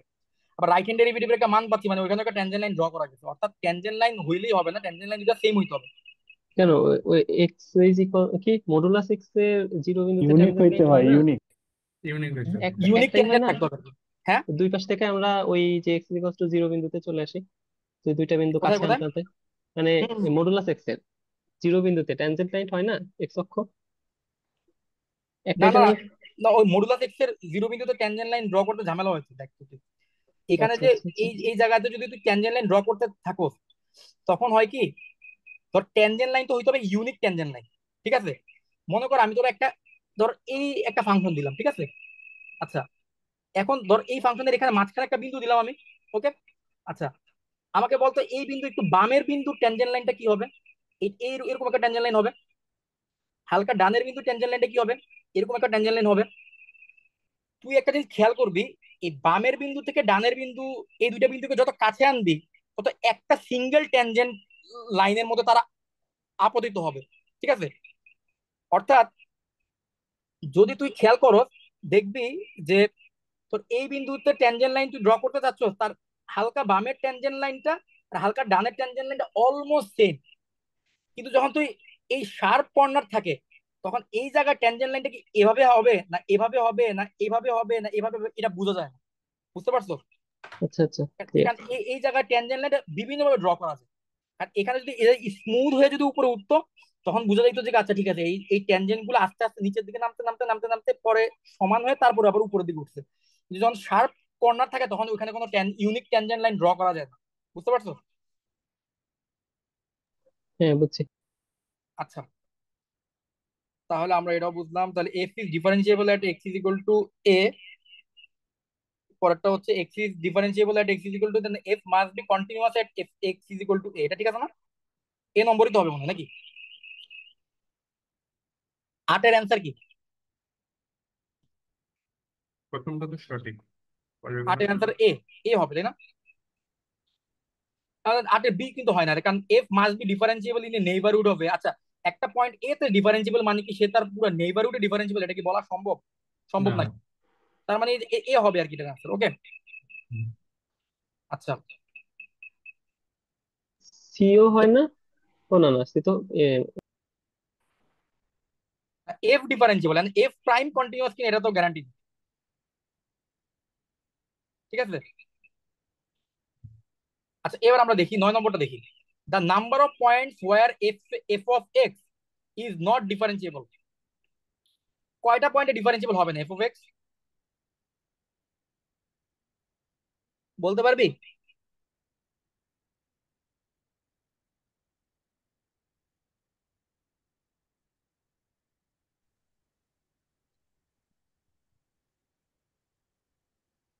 ওয়ানে। এইখানে দুইটা পয়েন্ট হবে পয়েন্টে না? দুইটা পয়েন্ট, দুইটা পয়েন্টে ডিফারেন্সিয়েবল হবে না। দুইটা হইতেছে ওই চোখা মাথা তৈরি হয়ে যেতেছে না? হুম। হ্যাঁ, দুইটা পয়েন্ট থাকবে, যে দুইটা পয়েন্টে এখানে ফাংশনটার মানে ডিফারেন্ট ভ্যালু চলে আসবে, ঠিক আছে? সো +1 - 1 এই দুইটা পয়েন্ট থাকবে আর কি, ঠিক আছে? 2 পয়েন্টস, +1 - 1, +-1 এই দুইটা পয়েন্টে থাকবে। ওকে, আচ্ছা, এই 10 নম্বরের প্রবলেমটাই বেসিক্যালি আমি তোদেরকে ওই যে একটু আগে একটা প্রবলেম দিয়েছিলাম, এক্স ইন্টু মডুলাস এক্স। এই ফাংশনটা গ্রাফ কি বলছিলাম, এক্স ইন্টু মডুলাস এক্স এর গ্রাফটা কেমন হয়? এক্স স্কোয়ার হইতে পারে, এক্স স্কোয়ার হইতে পারে, এবং এইটা জিরো বিন্দুতে তার ডেরিভেটিভের ভ্যালুটা কত হবে? জিরো বিন্দুতে তার ডেরিভেটিভ ভ্যালুটা জিরো হয়। জিরো বিন্দুতে তার ডেরিভেটিভ ভ্যালু কত হয়? জিরো হয়। এটা তোরা নিজের চেক করবি, ঠিক আছে? এই কনসেপ্টটা ক্লিয়ার করবি। ওকে, আচ্ছা, এবার একটু জাম্প করে আমরা কিছু র্যান্ডম প্রবলেম করি, ঠিক আছে? আমাকে বল, এই যে ফ্লোর ফাংশন, এই floor function x is equal to 1 পয়েন্টে ফ্লোর ফাংশনের রাইট হ্যান্ড ডেরিভেটিভের ভ্যালু কত হবে? ওয়ানই তো। ডেরিভেটিভের ভ্যালু কি 1 হবে? ও না। জিরো জিরো জিরো হবে না? নাকি? জিরো না। হবে, জিরো, হ্যাঁ। হ্যাঁ জিরো জিরো। কারণ রাইট হ্যান্ড ডেরিভেটিভ মানে হয়তো বা এটা 1 + h, এটাই তো হবে তাই না? তো 1 + h এর জন্য ফ্লোর ফাংশনের মান তো আলটিমেটলি 1ই আসবে। তো 1 কে ডেরিভেটিভ করলে তো জিরোই আসবে, ঠিক আছে? ওকে,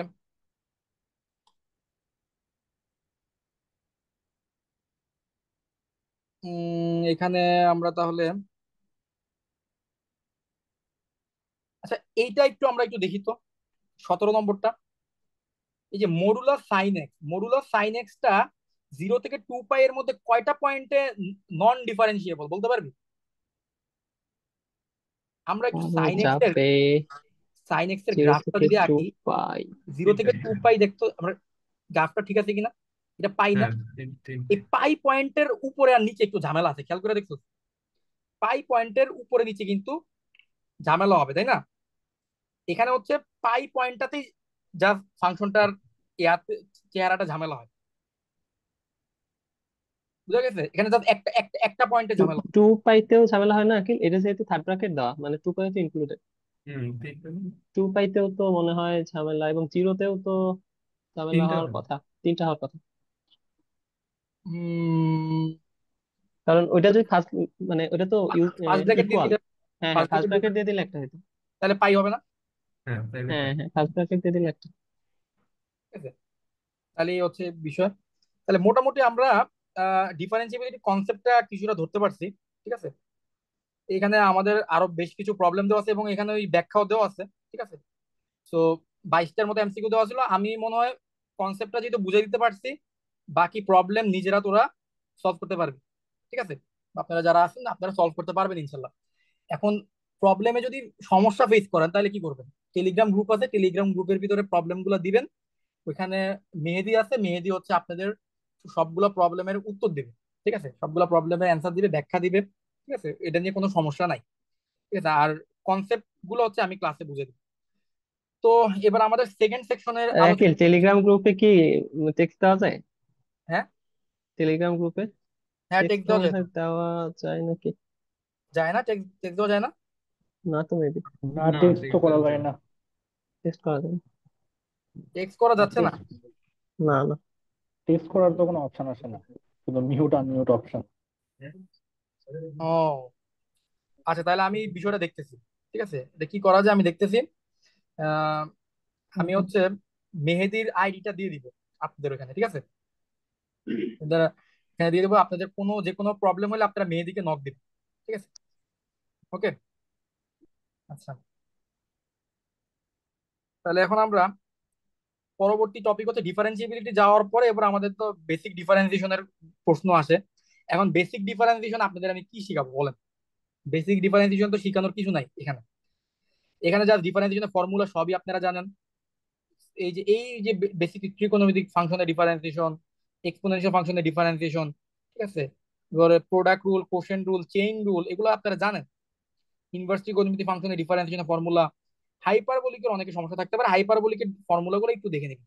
হাইপারবোলিকের ফর্মুলাগুলো কি একটু দেখে নিবেন, মানে হাইপারবোলিকের সমস্যা থাকতে পারে।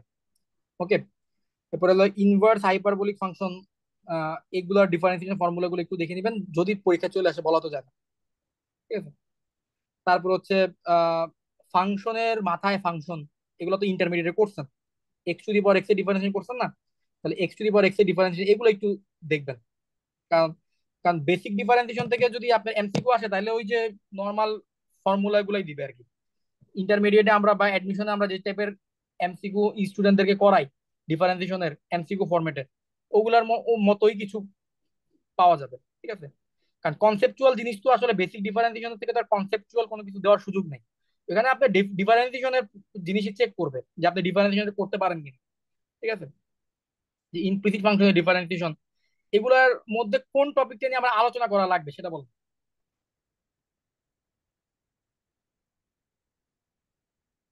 আমি একটু দেখাই। মেথড অফ সাবস্টিটিউশন আছে, hyperbolic function differentiation, successive differentiation, nth derivative বের করা এইখানে। সাকসেসিভটা একটু আলোচনা, হ্যাঁ, কি সাকসেসিভটা একটু আলোচনা করতে বলছি। সাকসেসিভ? হুম। আচ্ছা, সাকসেসিভ ডিফারেন্সিয়েশন থেকে আপনাদের nth ডেরিভেটিভের ফর্মুলা আসতে পারে আমার ধারণা, যদি এখানে নাই। না, হ্যাঁ, কিছু ফাংশন দিয়ে ওই যে বললো যে এটা এন্ড ডেরিভেটিভ কি হবে, ইন্টারমিডিয়েটের বইতে আছে। ইন্টারমিডিয়েটের বই আছে ওগুলা। যেমন আমরা একটা ফাংশন যদি আমরা নিজেরা জেনারেট করার চেষ্টা করি, যেমন ধরলাম আমরা লন এক্স। ঠিক আছে, তো লন এক্স একটা ফাংশন দিয়ে দিতে পারে, বলতে পারে যে লন এক্স এর nth ডেরিভেটিভটা কত, এটা ওয়াই যদি লন এক্স হয় তাহলে ওয়াই এন এর ভ্যালুটা জানতে চাইতে পারে। এখন আমরা যদি নিজেরা এটা জেনারেট করার ট্রাই করি তাহলে কি আসলো? প্রথমবার ডেরিভেটিভ করলে 1/x, দ্বিতীয়বার ডেরিভেটিভ করলে কি আসবে? Minus one minus x. 1/x²। তৃতীয়বার ডেরিভেটিভ করলে কি আসবে? মাইনাস মাইনাস +2/x³ এরকমই তো আসবে নাকি? হ্যাঁ, চতুর্থবার ডেরিভেটিভটা করি, এরপর আমরা একটা অ্যান্সারে যাই। চতুর্থবার ডেরিভেটিভ করলে -6/x⁴। সাকসেসিভ ডেরিভেটিভে যদি আপনার nth ডেরিভেটিভ বের করতে দেয়, তাহলে আপনারা এরকম 4-5 বার ডিফারেন্সিয়েশন করে নিবেন, করে নিয়ে একটা প্যাটার্ন দেখার চেষ্টা করবেন। খেয়াল করে দেখেন, প্রথমবার ডিফারেন্সিয়েশন করছেন, এক্স এর মাথায় পাওয়ার হচ্ছে 1। দ্বিতীয়বার ডিফারেন্সিয়েশন করছেন, এক্স এর মাথায় পাওয়ার 2। 3বার ডিফারেন্সিয়েশন করছেন, এক্স এর মাথায় পাওয়ার 3। 4বার ডিফারেন্সিয়েশন করলে এক্স এর মাথায় পাওয়ার 4। তাহলে যদি তম বার ডিফারেন্সিয়েশন হয়, তাহলে ফর্মুলা অনুযায়ী এক্স এর মাথায় পাওয়ার থাকবে। এটা মোটামুটি কনফার্ম। ঠিক আছে, এবার আসি প্লাস মাইনাসের হিসাবটা একটু মিলানোর চেষ্টা করি। আচ্ছা, প্রথমবার ডিফারেন্সিয়েশন করা হয়েছে, উপরে হচ্ছে 1। দ্বিতীয়বার করা হয়েছে, উপরে হচ্ছে 1। তৃতীয়বার করা হয়েছে, উপরে 2। চতুর্থবার করা হয়েছে, উপরে 6। আচ্ছা, 6 কে কি লেখা যায় 3 ফ্যাক্টোরিয়াল? লেখা যায়। 2 কে লেখা যায় 2 ফ্যাক্টোরিয়াল, 1 কে লেখা যায় 1 ফ্যাক্টোরিয়াল, আর 1 কে লেখা যায় 0 ফ্যাক্টোরিয়াল। ঠিক আছে, তাহলে একটা জিনিস খেয়াল করে দেখেন, যখন আপনি একবার ডিফারেন্সিয়েশন করছেন, উপরে থাকতেছে 0 ফ্যাক্টোরিয়াল। যখন দুইবার ডিফারেন্সিয়েশন করছেন, উপরে থাকতেছে 1 ফ্যাক্টোরিয়াল। যখন তিনবার ডিফারেন্সিয়েশন করছেন, উপরে থাকতেছে 2 ফ্যাক্টোরিয়াল। এটা আমরা বুঝলাম। তাহলে n বার ডিফারেন্সিয়েশন করলে উপরে থাকবে n-1 ফ্যাক্টোরিয়াল, এটা কনফার্ম। আচ্ছা, এবার প্লাস মাইনাসের হিসাবটা একটু মিলাই আসেন। প্রথমবার ডিফারেন্সিয়েশনের চিহ্ন হচ্ছে প্লাস, দ্বিতীয়বার ডিফারেন্সিয়েশনের চিহ্ন হচ্ছে মাইনাস, তৃতীয়বার ডিফারেন্সিয়েশনের চিহ্ন প্লাস, চতুর্থবার ডিফারেন্সিয়েশনের চিহ্ন মাইনাস। অর্থাৎ জোড় সংখ্যকের জন্য আমার চিহ্ন লাগবে কি? বিজোড় সংখ্যকের জন্য চিহ্ন লাগবে প্লাস, আর জোড় সংখ্যক ডিফারেন্সিয়েশনের জন্য চিহ্ন লাগবে কি? মাইনাস। তাহলে আমরা -1 কত দিব বলেন তো? n+1। -1n+1 দিব। তাহলে এই হয়ে গেল আমাদের কি y=ln x এর n তম ডেরিভেটিভের ফর্মুলা। আচ্ছা, এখন আপনারা কি জানেন যে y=sin x এর n তম ডেরিভেটিভ ফর্মুলা কত? এটা অনেকের মুখস্থ থাকে। এটা কি জানা আছে কারো? না জানা থাকলে এগুলা কি বের করতে পারবেন কিনা, নাকি আমি দেখাবো ফেমাস গুলো? sin n²2 + x। হ্যাঁ, সাইন n × π/2 + x না? হ্যাঁ, n × π/2 + x। তাহলে এটা হচ্ছে সাইন এর ডেরিভেটিভ। তো সাকসেসিভ ডিফারেন্সিয়েশন আমার ধারণা হচ্ছে কোন একটা ফাংশন দিয়ে বলতে পারে তার 3বার ডেরিভেটিভ কি, নিচের কোনটা তার থার্ড ডেরিভেটিভ, কোনটা তার ফোর্থ ডেরিভেটিভ, অথবা y4 এর ভ্যালু 0 কত কত হবে। তার এই টাইপের কিছু অঙ্ক দিতে পারে। মেইন কথা হচ্ছে ডিফারেন্সিয়েশন, বেসিক ডিফারেন্সিয়েশন থেকে যে অঙ্কই দেখ, অ্যাজ এ ম্যাথের স্টুডেন্ট আপনার সমস্যা হওয়ার কথা না। ঠিক আছে, এর মধ্যে আপনারা জাস্ট একটু দেখবেন nth ডেরিভেটিভ গুলার পার্টটা একটু দেখবেন। ঠিক আছে, যে কোনো একটা ফাংশনের nth ডেরিভেটিভ কিভাবে বের করে এই পার্টটুকু একটু দেখবেন, তাহলেই আর কি হবে। ঠিক আছে, আর এখানে বেশ কিছু প্রবলেম দেওয়া আছে, এই প্রবলেম গুলো খুবই বাচ্চা লেভেলের প্রবলেম, আমি আসলে দেখাইতে চাচ্ছি না। দেখেন, আপনাদের কাছে যদি মনে হয় যে এখানে কোনো কিছু আলোচনা করার মতো সুযোগ আছে, তাহলে আমাকে বলেন, আমি প্রত্যেকটা পেজ কিছুক্ষণের জন্য রাখতেছি, পেজগুলো একটু দেখেন। দেখার পরে যদি মনে হয় যে এগুলা আলোচনা করার মতো কিছু, তাহলে আমি আলোচনা করবো, আর না হলে আমরা হচ্ছে পরের পেজে যাই। এটা জাস্ট বেসিক ডিফারেন্সিয়েশন। ঠিক আছে, যেমন একটু আগে ডিফারেন্সিবিলিটির জায়গায় একটু কনসেপচুয়াল বিষয় ছিল, যে কনসেপ্ট আলোচনার বিষয় ছিল, বাট এখানে অ্যাকচুয়ালি কনসেপ্ট আলোচনা কিছু নাই। পরের পেজটা। থিওরেমে হ্যাঁ, থিওরেমে গেলে মনে হয় ভালো হয়। থিওরেমে গেলে ভালো হয় না? হ্যাঁ, হ্যাঁ। তাহলে আমরা এখান থেকে আমরা মানে বরং পরের টপিকে যাই। পরের টপিকটা হচ্ছে Rolle's theorem, mean value theorem. এই জায়গাটা আমরা যাই বরং। ঠিক আছে, কারণ এই ডিফারেন্সিয়েশন গুলো এগুলো না প্র্যাকটিসের বিষয়, এগুলো আলোচনার বিষয় না। তো Rolle's theorem, mean value theorem এইখান থেকে এমসিকিউ আসতে পারে। সো নামধারী কোনো ভালো থিওরেম থাকলে আমাদেরকে প্রথমে ওই থিওরেমের স্টেটমেন্টটা খুব ভালোভাবে বুঝতে হবে, কারণ ওই থিওরেমের স্টেটমেন্ট থেকে কিন্তু অনেক প্রশ্ন আসতে পারে। যেমনটা আমরা যদি রোলস থিওরেমের ক্ষেত্রে দেখি, রোলস থিওরেমের ক্ষেত্রে কি বলছে? ক্লোজড ইন্টারভালের মধ্যে ফাংশনটা হবে কন্টিনিউয়াস, ওপেন ইন্টারভালে ফাংশনটা কি হবে? ডিফারেন্সিয়েবল। এবং এফ অফ এ আর এফ অফ বিটা কি হবে ফাংশনের? এফ অফ এ আর এফ অফ বিটা কি হবে? সমান হবে। ঠিক আছে, তো আমরা যদি গ্রাফিক্যালি দেখি, এই হচ্ছে ফাংশনের যদি এফ অফ এ, আর এই হচ্ছে ফাংশনের এফ অফ বি। অর্থাৎ ফাংশনের আমরা দেখতেছি যে এফ অফ এ এর উচ্চতা যা, এফ অফ বি এর উচ্চতাও তা, ফাংশনটা হচ্ছে এ থেকে বি, এই যে ব্যবধি আছে এ থেকে বি ব্যবধি, এ থেকে বি ব্যবধির মধ্যে ফাংশনটা আমরা দেখতেছি কন্টিনিউয়াস ফাংশন, এবং এই কন্টিনিউয়াস ফাংশনটা আবার ডিফারেন্সিয়েবলও বটে ওপেন ইন্টারভালের মধ্যে। অর্থাৎ ওপেন ইন্টারভালে ডিফারেন্সিয়েবল, ক্লোজ ইন্টারভালে কন্টিনিউয়াস, এবং f of a is equal to F of b, এই তিনটা জিনিস যদি সত্য হয় তখন তার উপর রোলস থিওরেম অ্যাপ্লিকেবল হয়। তখন তার উপর কি হয়? রোলস থিওরেম অ্যাপ্লিকেবল হয়। রোলস থিওরেম কি বলছে? রোলস থিওরেম বলছে যে ফাংশনের যদি দুইটা কর্নার পয়েন্টেরই ফাংশনাল ভ্যালু সেম হয়, একটা কর্নার পয়েন্ট এ, একটা কর্নার পয়েন্ট বি, এ পয়েন্টের ফাংশনের এফ অফ এও যা, বি পয়েন্টের ফাংশনের এফ অফ বিও তা, এরকমটা যদি হয়, ফাংশনটা যদি at the same time continuous হয়, অর্থাৎ কোনো জায়গায় ব্রেক না থাকে ওপেন ক্লোজ ইন্টারভালের মধ্যে, এবং ডিফারেন্সিয়েবল হয়, তখন ওই ফাংশনের মাঝখানে এমন একটা একটা পয়েন্ট, অ্যাটলিস্ট একটা পয়েন্ট অবশ্যই থাকবে, অ্যাটলিস্ট একটা পয়েন্ট অবশ্যই থাকবে, যেই পয়েন্টের যদি আমরা কোনো একটা ট্যানজেন্ট ড্র করি, সেই ট্যানজেন্টের ঢালের মানটা কি হবে? জিরো হবে। অর্থাৎ এমন একটা পয়েন্ট অবশ্যই থাকবে যেই পয়েন্টের ডিফারেন্সিয়েশনের ভ্যালুটা জিরো হবে। এখন আমরা যদি দেখি এইটা একটা গ্রাফ, এই গ্রাফে কি এমন কোনো পয়েন্ট আছে? হ্যাঁ আছে। এই হচ্ছে সেই পয়েন্টটা, যেই পয়েন্ট বরাবর আমি যদি ট্যানজেন্ট আনি, সেই ট্যানজেন্টটা এক্স অক্ষের প্যারালাল হয়। আর এক্স অক্ষের প্যারালাল কোনো একটা লাইনের ট্যানজেন্ট কি হয়? তার ঢাল হচ্ছে শূন্য হয়। অর্থাৎ এই সি পয়েন্টের ডিফারেন্সিয়েশন হচ্ছে জিরো। এখন আমরা যদি এরকম করতাম, এরকম একটা চিত্র নিতাম, এই যে এফ অফ এ আর এটার এফ অফ বি তো সমান, কারণ গ্রাফটাকে আমরা কন্টিনিউয়াস রাখলাম, এইভাবে রাখলাম, স্টিল আমরা কি করলাম? একটা পয়েন্ট সি পাচ্ছি, ঠিক আছে, যেখানে ফাংশনের ডিফারেন্সিয়েশনের ভ্যালু জিরো। বা ফাংশনটা যদি এমন হইতো, এফ অফ এ আর এফ অফ বি, মানে ফাংশনটা যদি কনস্ট্যান্ট ফাংশন হইতো, তাহলে কনস্ট্যান্ট ফাংশনের ক্ষেত্রে, আচ্ছা একটা কনস্ট্যান্ট ফাংশনের ক্ষেত্রে রোলস থিওরেম কয়টা পয়েন্টটা স্যাটিসফাই করবে? একটা কনস্ট্যান্ট ফাংশনের ক্ষেত্রে রোলস থিওরেম কয়টা পয়েন্টে স্যাটিসফাই করবে? পুরো ইনফাইনাইট পয়েন্টে। পুরো ইন্টারভালে পুরা যতগুলো পয়েন্ট। ইন্টারভালেই কিন্তু স্যাটিসফাই করবে, অর্থাৎ ইনফাইনাইটলি মেনি পয়েন্টে স্যাটিসফাই করবে, তাই না? তাহলে আমরা কি রোলস থিওরেমটা বুঝতে পারছি? রোলস থিওরেমের ডেফিনেশন, স্টেটমেন্ট, এগুলো কি আমরা বুঝতে পারছি? হ্যাঁ হ্যাঁ, নেক্সট। ওকে। সো রোলস থিওরেম আমাদেরকে চেক করতে দিতে পারে, ঠিক আছে। আমাদেরকে এরকম একটা ফাংশন ধরলাম, F of x is equal to, এটা দিয়ে দিল, দিয়ে বললো ইন্টারভাল দিয়ে বললো যে এই ইন্টারভালের মধ্যে রোলস থিওরেম অ্যাপ্লিকেবল হবে কিনা। তো আমরা প্রথমে কি করব? এফ অফ ওয়ান এর ভ্যালুটা বের করব, আর এফ অফ থ্রি এর ভ্যালুটা বের করবো, দেখবো এদের দুইজনের ভ্যালু সমান কিনা। তো এদের দুইজনের ভ্যালু যদি সমান হয়ে যায়, তখন আমরা বলবো যে ঠিক আছে, তাহলে রোলস থিওরেমটা অ্যাপ্লাই করা যাবে। তখন এর জন্য আমরা কি করব? এফ, এটাকে ডিফারেন্সিয়েশন করব, এফ প্রাইম সি এর ভ্যালুটা জিরো ধরবো, এফ প্রাইম সি এর ভ্যালু জিরো ধরে সি এর মান বের করবো। তো এফ প্রাইম সি এর ভ্যালু জিরো ধরে সি এর মান কত পাইলাম? আমরা দুই পাইলাম। এখন আমাকে দেখতে হবে এই দুই কি এই ইন্টারভালের ভিতরে পড়ে কিনা। এক থেকে তিনের মাঝখানে কিন্তু দুই পড়ে, এক থেকে তিনের মাঝখানে যেহেতু দুই পড়ে, তার মানে হচ্ছে রোলস থিওরেম কিন্তু ভেরিফাই হয়েছে, ঠিক আছে। তো আমাকে এরকম একটা প্রবলেম দিয়ে বলতেই পারে যে রোলস থিওরেম ভেরিফাই হয় কিনা দেখাও, বা রোলস থিওরেম স্যাটিসফাই করে কিনা দেখাও, তাহলে এরকম প্রশ্ন থাকতে পারে, ঠিক আছে।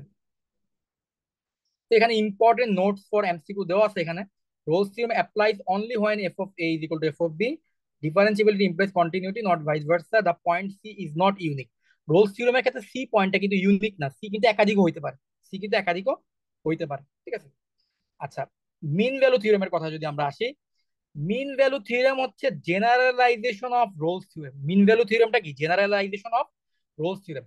মিন ভ্যালু থিওরেমের সাথে রোলস থিওরেমের পার্থক্য জাস্ট একটা জায়গা, আমাকে বলতে পারবা একটা জায়গা? কোন জায়গাটা? ইন্টারভালের টার্মিনাল পয়েন্টগুলোতে ফাংশন ভ্যালু সমান হইলে খেয়াল হবে। করে দেখো, খেয়াল করে দেখেন আপনারা, এফ অফ বি আর এফ অফ এ যদি সেম হয়ে যাইতো, তাহলে F prime C is equal to zero হয়ে যেত না? তখন এটা এই মিন ভ্যালু থিওরেমটা রোলস থিওরেম হয়ে যেত না? হ্যাঁ। তাই না? কারণ এফ মিন ভ্যালু থিওরেমে একটা কথা কম বলছে, সেটা বলছে এই এফ অফ এ আর এফ অফ বি যে সমান, এই কন্ডিশনটা হচ্ছে দেয় নাই, এই কন্ডিশনটা দেয় নাই, ঠিক আছে। সো আমরা কি বুঝলাম? আমরা বুঝলাম যে মিন ভ্যালু থিওরেম হচ্ছে একটা রোলস থিওরেমের জেনারেলাইজেশন। মিন ভ্যালু থিওরেমের মধ্যে একটা কন্ডিশন কম দেওয়া আছে। মিন ভ্যালু থিওরেমের মধ্যে কি একটা কন্ডিশন কম দেওয়া আছে, সেটা কোন কন্ডিশনটা নাই? এফ অফ এ আর এফ অফ বি যে সমান, এই কন্ডিশনটা হচ্ছে দেওয়া নাই। যদি এই কন্ডিশনটা দেওয়া থাকতো তাহলে মিন ভ্যালু থিওরেমের ফর্মুলা অনুযায়ী কি আসতো? রোলস থিওরেমই হয়ে যেত এটা। মিন ভ্যালু থিওরেম ফর্মুলা হচ্ছে F prime C is equal to F of B minus F of A divided by B minus A. এটা হচ্ছে মিন ভ্যালু থিওরেমের ফর্মুলা। ওকে, তো মিন ভ্যালু থিওরেমের যদি গ্রাফিক্যাল রিপ্রেজেন্টেশনটা আমরা দেখি, ওই যে আমরা বলছিলাম যে একটা দুইটা পয়েন্ট যদি আমি গ্রাফের থেকে নিই, একটা এ কমা এফ অফ এ, একটা b comma F of b, তো তাদেরকে আমরা যদি যোগ করি আমরা একটা সেকেন্ড লাইন পাবো বা ছেদক রেখা পাবো। এই ছেদক রেখার যে ঢালটা পাবো, মিন ভ্যালু থিওরেম বলতেছে তুমি ছেদক রেখার যে ঢাল পাবা, সেই ঢালটা হচ্ছে F of B minus F of A divided by B minus A, ভুজ দ্বয়ের কোটি দ্বয়ের পার্থক্য ডিভাইড বাই ভুজ দ্বয়ের পার্থক্য। এমন একটা পয়েন্ট সি তুমি অবশ্যই পাবা যেই পয়েন্টে ট্যানজেন্টের ঢালও কি হবে? তাই হবে। অর্থাৎ ছেদক রেখার ঢাল যা, স্পর্শকের ঢালও তাই হবে। অ্যাটলিস্ট একটা পয়েন্টে হইলেও তাই হবে। অ্যাটলিস্ট একটা পয়েন্ট হইলেও তাই হবে, এটাই মিন ভ্যালু থিওরেম বলছে, আর কিন্তু কিছু না। আর মিন ভ্যালু থিওরেমের জন্য কিন্তু আমাদের ফাংশনটা এ থেকে বি এর মধ্যে কন্টিনিউয়াস, আর এ থেকে বি ওপেন ইন্টারভালের মধ্যে ডিফারেন্সিয়েবল হবে। ঠিক আছে, তাহলে এই জিনিসটা আশা করি আমরা বুঝতে পারলাম। এখন মিন ভ্যালু থিওরেমও আমাদেরকে চেক করতে দিতে পারে। আমরা মিন ভ্যালু থিওরেমও কিন্তু চেক করতে পারবো ফর্মুলা দিয়ে। এই যে F prime C is equal to F of B minus F of A divided by B minus A, এই ফর্মুলাটা দিয়ে আমরা সি এর ভ্যালুটা বের করবো এবং দেখবো যে সি এর ভ্যালুটা কি 1 থেকে 3 এই ইন্টারভালের মধ্যে আসছে কিনা। ঠিক আছে, এইটা হচ্ছে আমরা দেখবো। ওকে, আচ্ছা, তাহলে আমাদের এইখানে দিচ্ছে একটা problem, F of x is equal to x square, interval দিল 1 থেকে 3। তাহলে 1 থেকে 3 দিলে এখন আমাকে দেখতে হবে 1 থেকে 3-এর মধ্যে তার আগে ছেদক রেখার ঢাল কত। ছেদক রেখার ঢাল দেখলাম f of 3 minus F of 1 divided by 3 - 1, ছেদক রেখার ঢাল আসলো 4। এখন আমি তাহলে ডেরিভেটিভটা করি, এটাকে এফ প্রাইম সি করি। F prime C is equal to পাইলাম আমি 2c, এটা ইজ ইকুয়াল টু আমি ওই যে ছেদক রেখার ঢালের সমান ধরলাম, সি এর ভ্যালু পেয়ে গেলাম 2। 2 কি 1 থেকে 3-এর মধ্যে পড়ে? হ্যাঁ পড়ে, তার মানে mean value theorem verified. Okay, তাহলে আমরা এখানে কিছু ইম্পর্টেন্ট কথা দেখতেছি। Mean value theorem is the generalisation of Rolle's theorem. F of a is equal to F of b, then mean value theorem reduces to Rolle's theorem. তাহলে mean value থিওরেমকে Rolle's থিওরেমে reduce করা যাবে কখন? যখন f of a আর F of b সমান হয়ে যাবে। ঠিক আছে, ঠিক আছে, তাহলে আমরা এই জিনিসগুলো বুঝলাম। তাহলে আমরা mean value theorem, Rolle's theorem, এই জিনিসগুলো আর কি আমাদের পিএসসি সিলেবাসে দেওয়া আছে। তাহলে পিএসসি সিলেবাস অনুযায়ী আমরা কি এই দুইটা থিওরেম বুঝতে পারছি কিনা? ক্লিয়ার আমাদের একদম? হ্যাঁ clear। আচ্ছা, তাহলে আমরা কিছু এমসিকিউ একটু দেখি। এখানে প্রথমে কি বলছে? Which of the following conditions are required for Rolle's theorem? f is continuous on closed interval ab, f is differentiable on open interval ab, f of a is equal to f of b, all of the above। তাহলে কি হবে? all of the above হবে না? all of the above হবে। আচ্ছা, আমাকে একটু বলতো রোলস থিওরেম অ্যাপ্লাই করা যাবে কি এখানে? যাবে? রোলস থিওরেম অ্যাপ্লাই করা যাবে এই ফাংশনের জন্য? এফ অফ 1 আর এফ অফ 3 এর ভ্যালুটা একটু বের করে দেখতো কত আসে।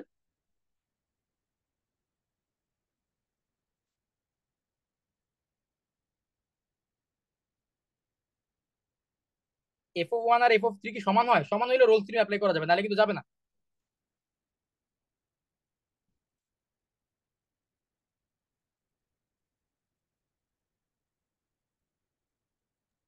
হ্যাঁ, ইকুয়ালি হয়। তার মানে আমাদের এটা হচ্ছে yes, because F of 1 is equal to F of, এটা হবে। ঠিক আছে, তা আশা করি বুঝতে পারলাম। আচ্ছা, এরপরে আমরা 3 নম্বরটা যদি দেখি, MVT is a generalisation of কি বলতে পারি? Rolle's theorem. বি নম্বর। আচ্ছা, F of x is equal to sine x, তাহলে সি পয়েন্ট কত হবে 0 থেকে পাই এর মধ্যে? সি এর ভ্যালুটা কত হবে? মুখে মুখে বল তাড়াতাড়ি। হ্যাঁ, 5/2। পাই/2 হবে। Very good. F of x is equal to e to the power x, তাহলে সি কত হবে?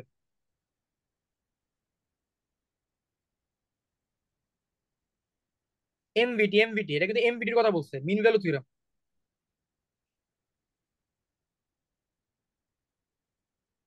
e to the power c is equal to f of 1 minus f of 0 divided by 1 minus 0.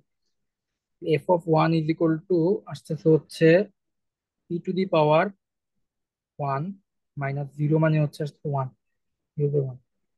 তাহলে c is equal to ln, আচ্ছা c is equal to তোদের কি ln e minus 1 আসছে? হ্যাঁ হ্যাঁ ঠিক আছে। ln e minus 1, আচ্ছা তাহলে এটাই হবে, এ নম্বরটা হবে, ঠিক আছে। which function satisfies Rolle's theorem -1 থেকে 1 এর মাঝখানে? কোন ফাংশনটা স্যাটিসফাই করে রোলস থিওরেমকে?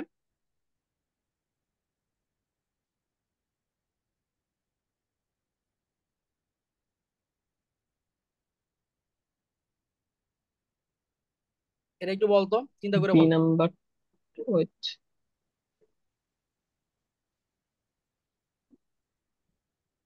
বি নাম্বারটাই করে না? বি নম্বরটা দেখতো, বি নম্বরটা কিন্তু সুন্দর মতো রোলস থিওরেমকে স্যাটিসফাই করে, কারণ এফ অফ -1 এর ভ্যালু আর এফ অফ 1 এর ভ্যালু কিন্তু সেম, দুইটাই জিরো। আচ্ছা, এ এবং কেন করে না? হ্যাঁ এ এ কেন করে না? হ্যাঁ, এখন এ দুটো ফাংশনটাকে, পয়েন্টে তো ভালো ইকুয়াল হবে। না না, এ আচ্ছা, এর এ ডিফারেন্সিয়েবল না, এ জিরোতে এ ডিফারেন্সিয়েবল এ না, তো এই জন্য এ তো করে না। এ আমাদের হ্যাঁ রোলস হ্যাঁ, থিওরেমের একটা সেট কন্ডিশন ছিল হচ্ছে ওই ওপেন ইন্টারভালের মাঝখানে ডিফারেন্সিবল হইতে হবে, ডিফারেন্সিবল। জিরোতে ডিফারেন্সিবল, ঠিক আছে। তাহলে ক্লিয়ার হইলো বিষয়টা। আর 4 নম্বরটা কেন করে না? চার ওই যে সমানই হবে না, -1 আর 1। -1 সমানই হয় না, আর 1/x তো ডিফারেন্সিবল হয় না ওই যে এই ইন্টারভালের মাঝখানে। তো আশা করি আমরা বুঝতে পারছি, তাই না? আচ্ছা, তাহলে এখন আমরা, আচ্ছা এখানে তাহলে বাকি প্রবলেম গুলো আমার কেন জানি মনে হয় যে তোরা নিজেরাই পারবি। এখানে যে প্রবলেম গুলো আছে সবগুলা তো ঘুরে ফিরা ওই যে যেই লাউ সেই কদু টাইপের, ঠিক আছে। আর তুই কনসেপ্ট বুঝছস তো, কনসেপ্ট বুঝার পরে তোকে ঘুরে পেঁচা কি করবে, খালি ফাংশন গুলো চেঞ্জ করে দিবে, ফাংশন গুলো চেঞ্জ করে দিবে, ওই একই কনসেপ্ট ইউজ করতে হবে, একই অঙ্ক করতে হবে, ঠিক আছে। সো এগুলা আমরা নিজেরা বাসায় প্র্যাকটিস করব, সেটা বেশি ভালো হবে। ক্লাসটাকে অযথা লেন্দি করে তো লাভ নেই, তাই না? তাহলে আমরা পরের টপিকে যাই, Taylor's and Maclaurin's theorem and series. আচ্ছা, সো টেইলর আর ম্যাকলরিন সিরিজ, তো এখানে আমরা একটু দেখি। আমরা যে কোনো একটা point X is equal to A, X is equal to A যে কোনো একটা পয়েন্ট যদি হয়, ওইটার আমরা টেইলরের সিরিজটা কি পাই? আমরা যে কোনো একটা টেইলরের সিরিজ কি পাই? ফাংশনের ভিতরে আমরা প্রথমে এ পয়েন্টটা বসাই, তারপরে ফাংশনের ফার্স্ট ডেরিভেটিভের ভিতরে এ পয়েন্ট বসাই, তার সাথে গুণ দেই এক্স মাইনাস এ। ফাংশনের সেকেন্ড ডেরিভেটিভের ভিতরে আমরা এ বসাই ডিভাইডেড বাই 2 ফ্যাক্টোরিয়াল লিখি আর গুণ দেই এক্স মাইনাস এ স্কয়ার। এই ফরম্যাটটা তো আমরা পরিচিত, তাই না? এটা তো টেইলরের ফরম্যাট। এখন টেইলর থেকে এমসিকিউ কেমন আসতে পারে? বলতে পারে যে টেইলরের প্রথম 3টা টার্ম লেখাও, থার্ড ডিগ্রি টেইলর পলিনোমিয়াল বের করো, ফোর্থ ডিগ্রি টেইলর পলিনোমিয়াল বের করো, কারণ third degree fourth degree Taylor polynomial বের করা তো সোজা, 2 বার 3 বার ডিফারেন্সিয়েশন করে বের করা যায়, ঠিক আছে। তো যেমন এইখানে আমরা দেখলাম একটা example, find the second degree Taylor polynomial of f of x is equal to ln x, ঠিক আছে। সেকেন্ড ডিগ্রি টেইলর পলিনোমিয়াল বের করতে বলছে at a is equal to 1, at কি এ ইজ ইকুয়াল টু কত 1। তাহলে আমাদের টেইলর পলিনোমিয়াল কি করতে হবে? প্রথমে এফ অফ 1 বের করতে হবে, যোগ এফ প্রাইম 1 বের করতে হবে, এফ প্রাইম 1 বের করতে হবে, তার সাথে গুণ হবে এক্স মাইনাস 1। আর সেকেন্ড ডিগ্রি যেহেতু বলছে, তাহলে পরে এফ ডাবল প্রাইম 1 বের করতে হবে এবং তার সাথে গুণ করতে হবে কত? X minus 1 whole square divided by 2 factorial, তাই না? তাহলে এটা করতে হবে। তাহলে এই পর্যন্ত করলেই কিন্তু কাজ শেষ। তো দেখ এখানে এফ অফ 1 এর ভ্যালু 0, এফ প্রাইম 1 এর ভ্যালু হচ্ছে কত 1, আর এফ ডাবল প্রাইম 1 এর ভ্যালু হচ্ছে কত -1। সো এই ভ্যালুগুলো যদি আমি এখানে বসাই দিই, তো এখানে 1 বসবে, এখানে -1 বসবে, আমার অ্যান্সার কিন্তু চলে আসতেছে x minus 1 minus x minus 1 whole square divide by 2 factorial. So এইভাবে আর কি টেইলর পলিনোমিয়াল থেকে অঙ্ক আসতে পারে। অঙ্ক যে আসলে কি আসবে এটা কেউ জানে না, আমিও জানি না, তুই জানিস না, বাট আমাদের কাজ হচ্ছে কনসেপ্ট গুলো ক্লিয়ার রাখা, টেকনিক গুলো মাথায় রাখা। তাহলে যে কোনো এমসিকিউ আসলে আমরা অপশন দেখে কিন্তু মিলে দিতে দিতে পারবো, ঠিক আছে। আচ্ছা, তাহলে ম্যাকলরিনস পলিনোমিয়ালের সাথে টেইলর পলিনোমিয়ালের পার্থক্য কোথায়? ম্যাকলরিনস পলিনোমিয়ালে আমরা 0 পয়েন্টের সাপেক্ষে করি, ম্যাকলরিন পলিনোমিয়ালে কোন পয়েন্টকে সেন্টার করে আমরা পলিনোমিয়ালটাকে এক্সপ্যান্ড করি? 0 পয়েন্টকে সেন্টার করে পলিনোমিয়ালটাকে আমরা এক্সপ্যান্ড করি। তাহলে এ ইজ ইকুয়াল টু কত হয় ম্যাকলরিন পলিনোমিয়ালের ক্ষেত্রে? এ ইজ ইকুয়াল টু হচ্ছে 0 হয়। অর্থাৎ f(0) f'(0) into x f'(0) into x² by 2 factorial, এভাবে করে ম্যাকলরিন্স পলিনোমিয়ালটা কিন্তু আগায়। ঠিক আছে, তাহলে আমরা আশা করি ম্যাকলরিন্স পলিনোমিয়াল, টেইলর পলিনোমিয়াল বুঝতে পারলাম। কিছু গুরুত্বপূর্ণ সিরিজ আমাদের একটু জানা লাগবে, কারণ এই সিরিজগুলো থেকে আমার ধারণা এমসিকিউ আসতে পারে। এই সিরিজগুলো থেকে এমসিকিউ আসতে পারে, যেমন আমরা e⁴x এর সিরিজটা কিন্তু জানি, বলতেই পারে যে নিচের কোনটি e⁴x এর সিরিজকে রিপ্রেজেন্ট করে। e⁴x এর সিরিজটা কি আমরা জানি, 1 + x+x² by 2 factorial plus x³ by 3 factorial plus dot dot dot এভাবে। তো এইটাকে একটু স্মার্ট ওয়েতে আমরা কি সামেশন আকারে এভাবে লিখতে পারি না? Summation n is equal to 0 থেকে ইনফিনিটি x⁴n/n এভাবে লিখতে পারি। সাইন এক্স এর সিরিজ কি আমরা জানি? সাইন এক্স এর সিরিজ, সাইন এক্স এর সিরিজও কিন্তু আমরা জানি, তাই না? এক্স, এখানে আমরা যদি বসাই তাহলে আমরা কত পাচ্ছি? এক্স, পরে আমরা যদি বসাই minus x³ by 3 factorial plus x⁵5/5 factorial minus, এভাবে করে যাবে। তো সাইন এক্স এর সিরিজটা আমরা একটু মাথায় রাখবো। ঠিক আছে, সেমলি মনে কর আমাদের কজ এক্স এর সিরিজটা মাথায় রাখা লাগবে, ln1 + x এর সিরিজটা মাথায় রাখা লাগবে। আরেকটা জিনিস আমরা মাথায় রাখবো, যে এই যে সিরিজগুলো আছে এই সিরিজগুলো কিন্তু অলওয়েজ সত্য না। ধর ln1 + x is equal two এই পলিনোমিয়ালটা কখন সত্য হবে? এই দুইটা জিনিস, এই লেফট হ্যান্ড সাইডের রাশিটা আর রাইট হ্যান্ড সাইডের রাশিটা কখন ট্রু হবে, দুইটা জিনিস কখন সত্য হবে? যখন মডুলাস এক্সটা 1 থেকে ছোট হবে। যখন মডুলাস এক্সটা কি হবে? 1 থেকে ছোট হবে। এক্স এর মানটা যদি আমি অনেক বড় নেই, 2, 3, 4, 5 এরকম কিছু একটা নেই, তখন কিন্তু লেফট হ্যান্ড সাইড আর রাইট হ্যান্ড সাইড কিন্তু মিলবে না। তখন লেফট হ্যান্ড সাইড আর রাইট হ্যান্ড সাইড কিন্তু মিলবে না। যেমন 1/1 - x, ঠিক আছে, এইটার সিরিজ আমরা জানি 1 - x ইনভার্স 1, এটার সিরিজ আমরা সবাই জানি 1 + x + x² + x³ এরকম কিছু একটা আসে। অর্থাৎ এই যে একটা ফ্র্যাকশন টাইপের একটা রাশি, এই রাশিটাই এই পলিনোমিয়াল টাইপের জিনিসের সমান হচ্ছে। কখন সমান হচ্ছে? এটা কিন্তু শর্ত আছে। ঠিক আছে, এটাকে বলা হয় কনভার্জেন্সের এরিয়া। কোন এরিয়ার মধ্যে এরা কনভার্জ করে, কোন এরিয়ার মধ্যে তারা সমান হয়, এইটার জন্য গিয়ে শর্তগুলো মাথায় রাখা লাগবে। Modulus x is less than 1, modulus x is less than 1, তাহলে এই জিনিসগুলো একটু মাথায় রাখা লাগবে। ঠিক আছে, আমাদের হচ্ছে এই সিরিজ, কয়েকটা সিরিজ মাথায় রাখা লাগবে, এবং সিরিজগুলোর ক্ষেত্রে কি কনভার্জেন্সটা কোন রিজিয়নের মধ্যে, কোন এরিয়ার মধ্যে হচ্ছে, ওই এরিয়াটা একটু মাথায় রাখা লাগবে। ঠিক আছে, তাহলে এমসিকিউ আসলে আশা করা যায় পারা যাবে। ঠিক আছে, তাহলে এই খুব গুরুত্বপূর্ণ কয়েকটা সিরিজ আমি এখানে দিলাম। এই সিরিজগুলো কি আমরা সবাই মনে রাখতে পারবো? তাহলে এগুলো যদি মনে রাখতে পারি, আশা করা যায় এমসিকিউ 2-1টা হইলো এখান থেকে পড়তে পারে, কমন পড়তে পারে। ঠিক আছে, আচ্ছা, তাহলে আমাদের কনভার্জেন্সের সিরিজটা মাথায় রাখা। আচ্ছা, এই যে যেমন এখানে আমাদের এমসিকিউ হিসেবে আছে কি, the Taylor series expansion of f(x) is equal two e⁴x about x is equal to 0 is what? তাহলে আমরা কিন্তু এখন খুব সহজেই বলতে পারবো এটা কত হবে, তাই না? কত হবে এটা? x⁴n/n এটা হবে। তাহলে এরকম দিতে পারে। ঠিক আছে, এটা টেইলর সিরিজ নিচের কোনটি? ঠিক আছে, আবার এই যে সাইন এক্স এর থার্ড ডিগ্রি ম্যাকলরিন পলিনোমিয়াল কোনটা হবে? আমার যদি সাইন এক্স এর সিরিজটা মাথায় থাকে, তাহলে আমি সাইন এক্স সিরিজ থেকে তো বলতে পারবো x - x³ বাই 3 ফ্যাক্টোরিয়াল, এটাই তো হবে। x - x³ বাই 3 ফ্যাক্টোরিয়াল না, আমরা মাত্র সাইন এক্স এর সিরিজ দেখে আসছি, x³ by 3 factorial plus x⁵5/5 factorial. তাহলে থার্ড ডিগ্রি পলিনোমিয়াল পর্যন্ত যদি নেই, তাহলে আমরা x - x³ বাই 3 ফ্যাক্টোরিয়াল পর্যন্ত নিব, অর্থাৎ এ নম্বর অপশনটা হবে কারেক্ট আনসার। ঠিক আছে,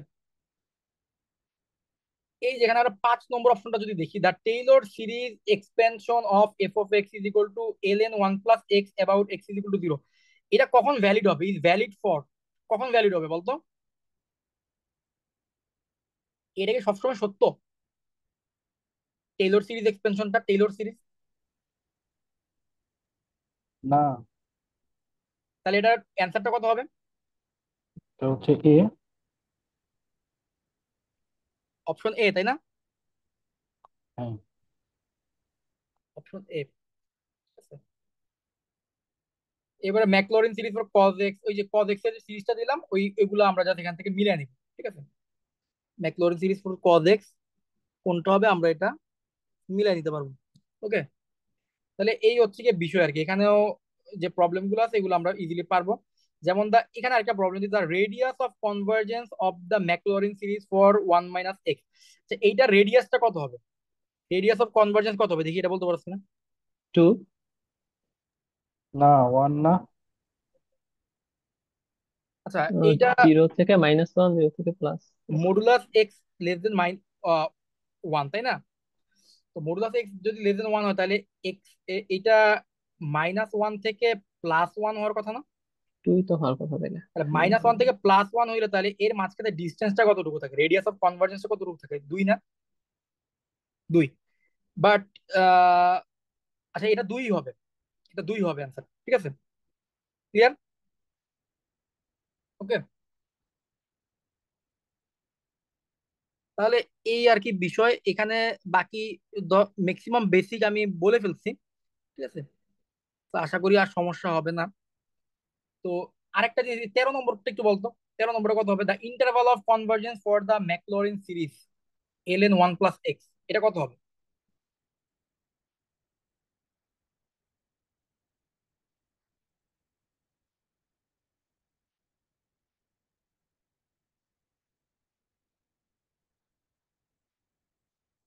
এই এক্স এর জায়গায় কি -1 বসানো যাবে? এই এক্স এর জায়গায় কি -1 বসানো যাবে?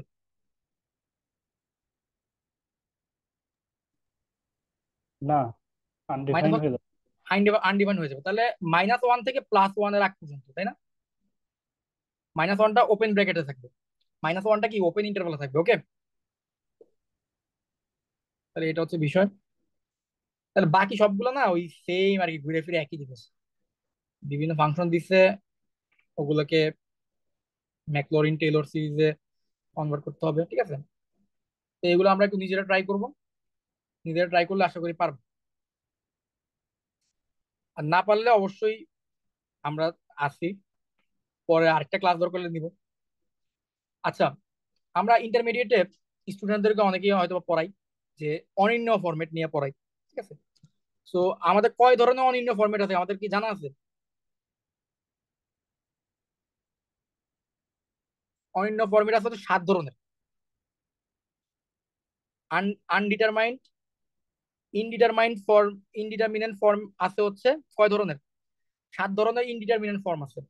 0/0, ইনফিনিটি/ইনফিনিটি, 0 × infinity, infinity - infinity, 0 two the power 0, infinity two the power 0, 1 two the power infinity.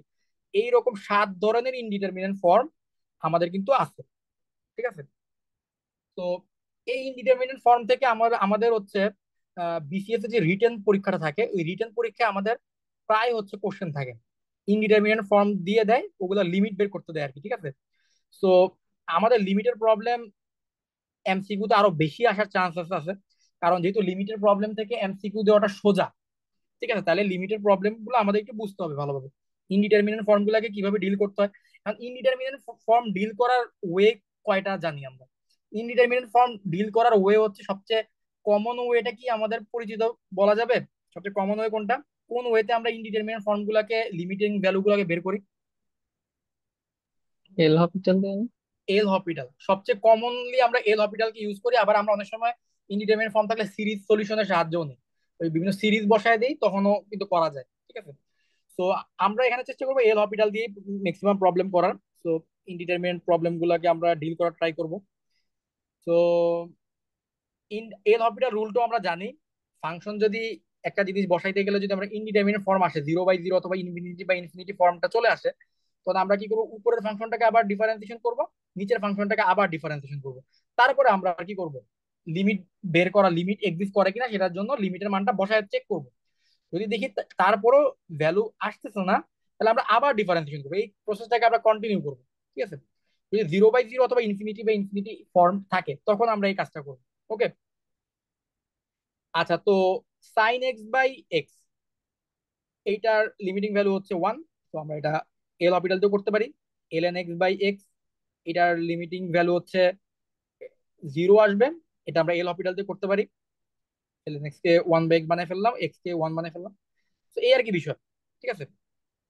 আর এছাড়াও আরো অন্যভাবেও আমরা কি করতে পারি, অনেকভাবে আমরা চাইলে ইনডিটারমিনেট ফর্মটাকে আমরা ভ্যানিশ করতে পারি, সেটা আমরা ফ্যাক্টরিং করেও করতে পারি, বাট এগুলো সবসময় কাজ করে না। ফ্যাক্টরিং করার মতো সুযোগ থাকলে ফ্যাক্টরিং করেও কাটাকাটি করেও অনেক সময় করা যায়, ঠিক আছে, রেশনালাইজেশন করেও করা যায়। এই ধরনের টেকনিক গুলো কিন্তু আমরা ইন্টারমিডিয়েটে শিখে আসছি ভালোভাবে, ঠিক আছে। ইন্টারমিডিয়েটের বইয়ের প্রবলেম গুলো একটু আমরা যাতে চোখ গুলাই, ঠিক আছে। আমাদের সবার কাজ থাকবে আজকের ক্লাসের পরে অ্যাডমিশনের যার যার বাসায় বই আছে, অ্যাডমিশনের বই থেকে একটু প্রবলেম গুলো সলভ করা, প্র্যাকটিস করা, হাতটা একটু চালু রাখা। কারণ যেহেতু এমসিকিউ ফরম্যাটের জিনিস আসবে, সো এমসিকিউ ফরম্যাটের জিনিসে কিন্তু ছোট ছোট ম্যাথ দেওয়ার চান্স আছে, যেগুলো ইন্টারের বই থেকে আসার চান্সেসটা বেশি। আর ইন্টারের পাশাপাশি যেই জায়গাগুলো আসার চান্স আছে সেগুলো যেমন ডিফারেন্সিবিলিটি, সেগুলো যেমন হচ্ছে Rolle's theorem, mean value theorem বা এই জাতীয় যে থিওরেম গুলো সেগুলো, ঠিক আছে। তাহলে আমাদেরকে একটু ব্যালেন্স করে পড়তে হবে, ইন্টারের যে জায়গা থেকেও পড়তে হবে, আবার কি করতে হবে, আমাদের অনার্সের থিওরেম গুলো একটু মাথায় রাখতে হবে, ঠিক আছে। আচ্ছা, এখানে কিছু এমসিকিউ দেওয়া আছে। এখানে which of the following is an indeterminate form, আমরা জানি 0/0 কি ইনডিটারমিনেন্ট ফর্ম। সো এটা আমরা পারলাম। Evaluate the limit sine x, এত সোজা অঙ্ক দিছে কেন মেহেদি আমি জানি না। সো এটা 1। এগুলো তো ইন্টারে তোরা সবাই পড়াস আমি জানি, এগুলো তোরা পারবি। এটা কত 7 আসবে? নম্বরটা একটু 3/2 না? 3/2। আচ্ছা, এখানে কোন অঙ্কে সমস্যা আছে?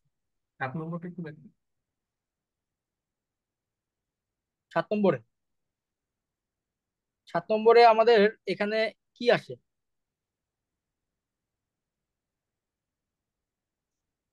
7 নম্বরে আমাদের এখানে হচ্ছে ইনফিনিটি মাইনাস ইনফিনিটি আসে, তাই তো? হ্যাঁ, আমরা একটা কাজ করি না কেন, এটাকে তার কনজুগেট দিয়ে গুণ করি, অনুবন্ধী দিয়ে উপরে নিচে গুণ করি নাকি? অনুবন্ধী দিয়ে গুণ করলে কি আসবে? √x² + x - x √x² + x divided by √x² + x উপরে কি থাকতেছে? √x² + x - x² এরকম থাকতেছে না? ঠিক আছে। আর নিচে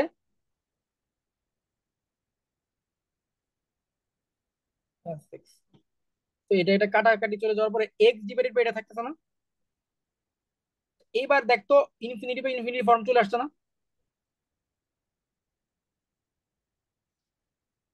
ঠিক আছে, তাহলে এবার ইনফিনিটি বাই ইনফিনিটি ফর্ম চলে আসছে, তাই না?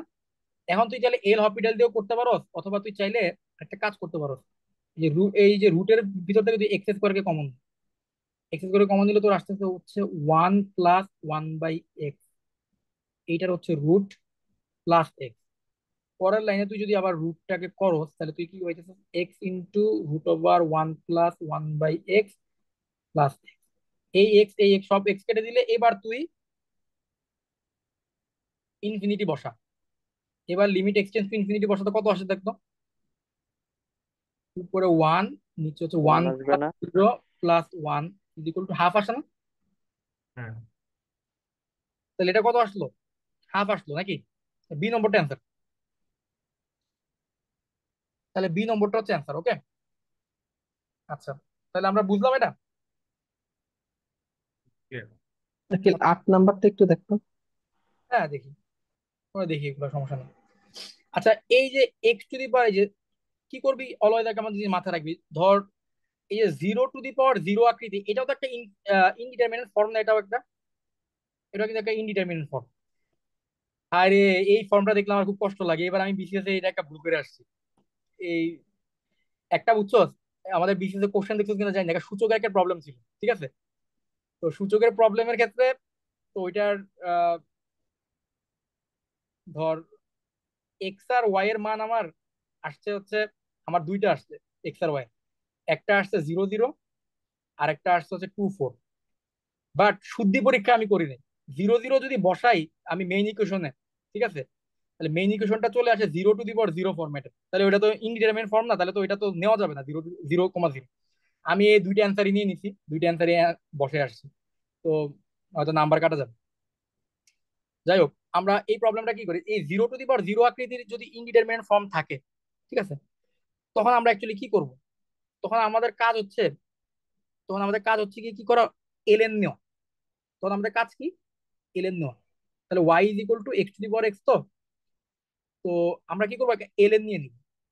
LN Y is equal to হচ্ছে X into LN X, X into LN X হয়ে গেল নাকি,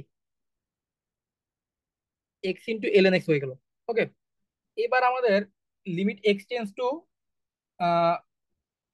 যদি এবার আমরা যদি হ্যাঁ, আচ্ছা, এবার আমাকে একটা জিনিস বল, LN Y is equal to LN X by এই এক্সটারে কি আমি নিচে ওয়ান বাই এক্স আকারে লিখতে পারি?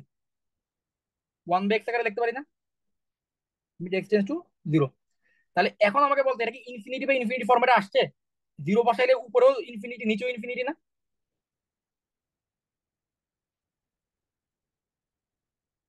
তাহলে ইনফিনিটি বা ইনফিনিটি আমি এবার এখানে করতেছি। তাহলে L N Y is equal infinity বা ইনফিনিটি ফর্মেটে থাকলে আমরা কি করতে পারি, এল অরবিটাল অ্যাপ্লাই করতে পারি না? উপরেটারে ডিফারেন্সিয়েশন করলে কি আসবে, ওয়ান বাই এক্স। আর নিচেরটারে ডিফারেন্সিয়েশন করলে কি আসবে, -1 divided by x square.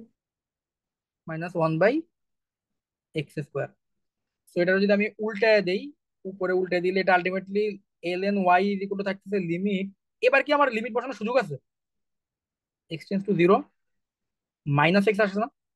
Limit x tends to zero minus x মানে কি, লিমিটের ভ্যালু জিরো।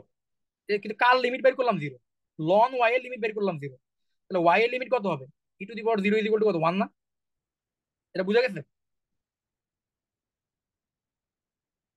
হ্যাঁ, বাট জি এখানে বুঝছি। জিরো প্লাস দিয়ে কি বুঝাইলো না? হ্যাঁ, right hand limit zero plus দিছে, রাইট হ্যান্ড লিমিট বাই করতে ও বলছে। হ্যাঁ, রাইট হ্যান্ড লিমিটটা বের করছে আর কি এটা। হুম, হুম, সমস্যা নাই, এটা জিরো প্লাস না, এটা তুই শুধু জিরো দিয়েই কর, এটা তো আচ্ছা, নর্মাল লিমিট বের করলে ঠিক হবে। আছে। আচ্ছা, one two the power infinity, এটা এটা কি হবে, এটা কি ফরম্যাট, ইনডিটারমিনেট ফরম্যাট না? এটা কিন্তু একটা ইনডিটারমিনেট ফরম্যাট। আর এটা তো তোর জানো, এটা তো ফর্মুলাই, one plus one by X to the power, এটা কি ই এর সমান না? এটা তো হ্যাঁ এটা স্ট্যান্ডার্ড ফরওয়ার্ড লিমিটের ডেফিনেশন, এটা তো ই এর সমান। তাহলে এই ফর্মুলা গুলো জানা থাকলে মোটামুটি পারা যাবে। আচ্ছা, which is not an indeterminate form, কোনটা ইনডিটারমিনেন্ট ফর্ম না? D.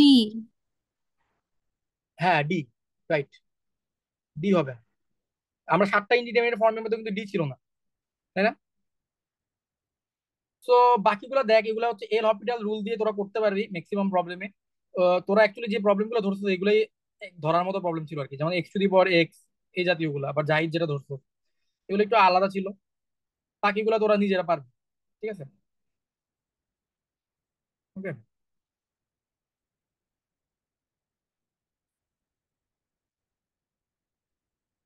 এগুলো সবগুলো পারা যাবে।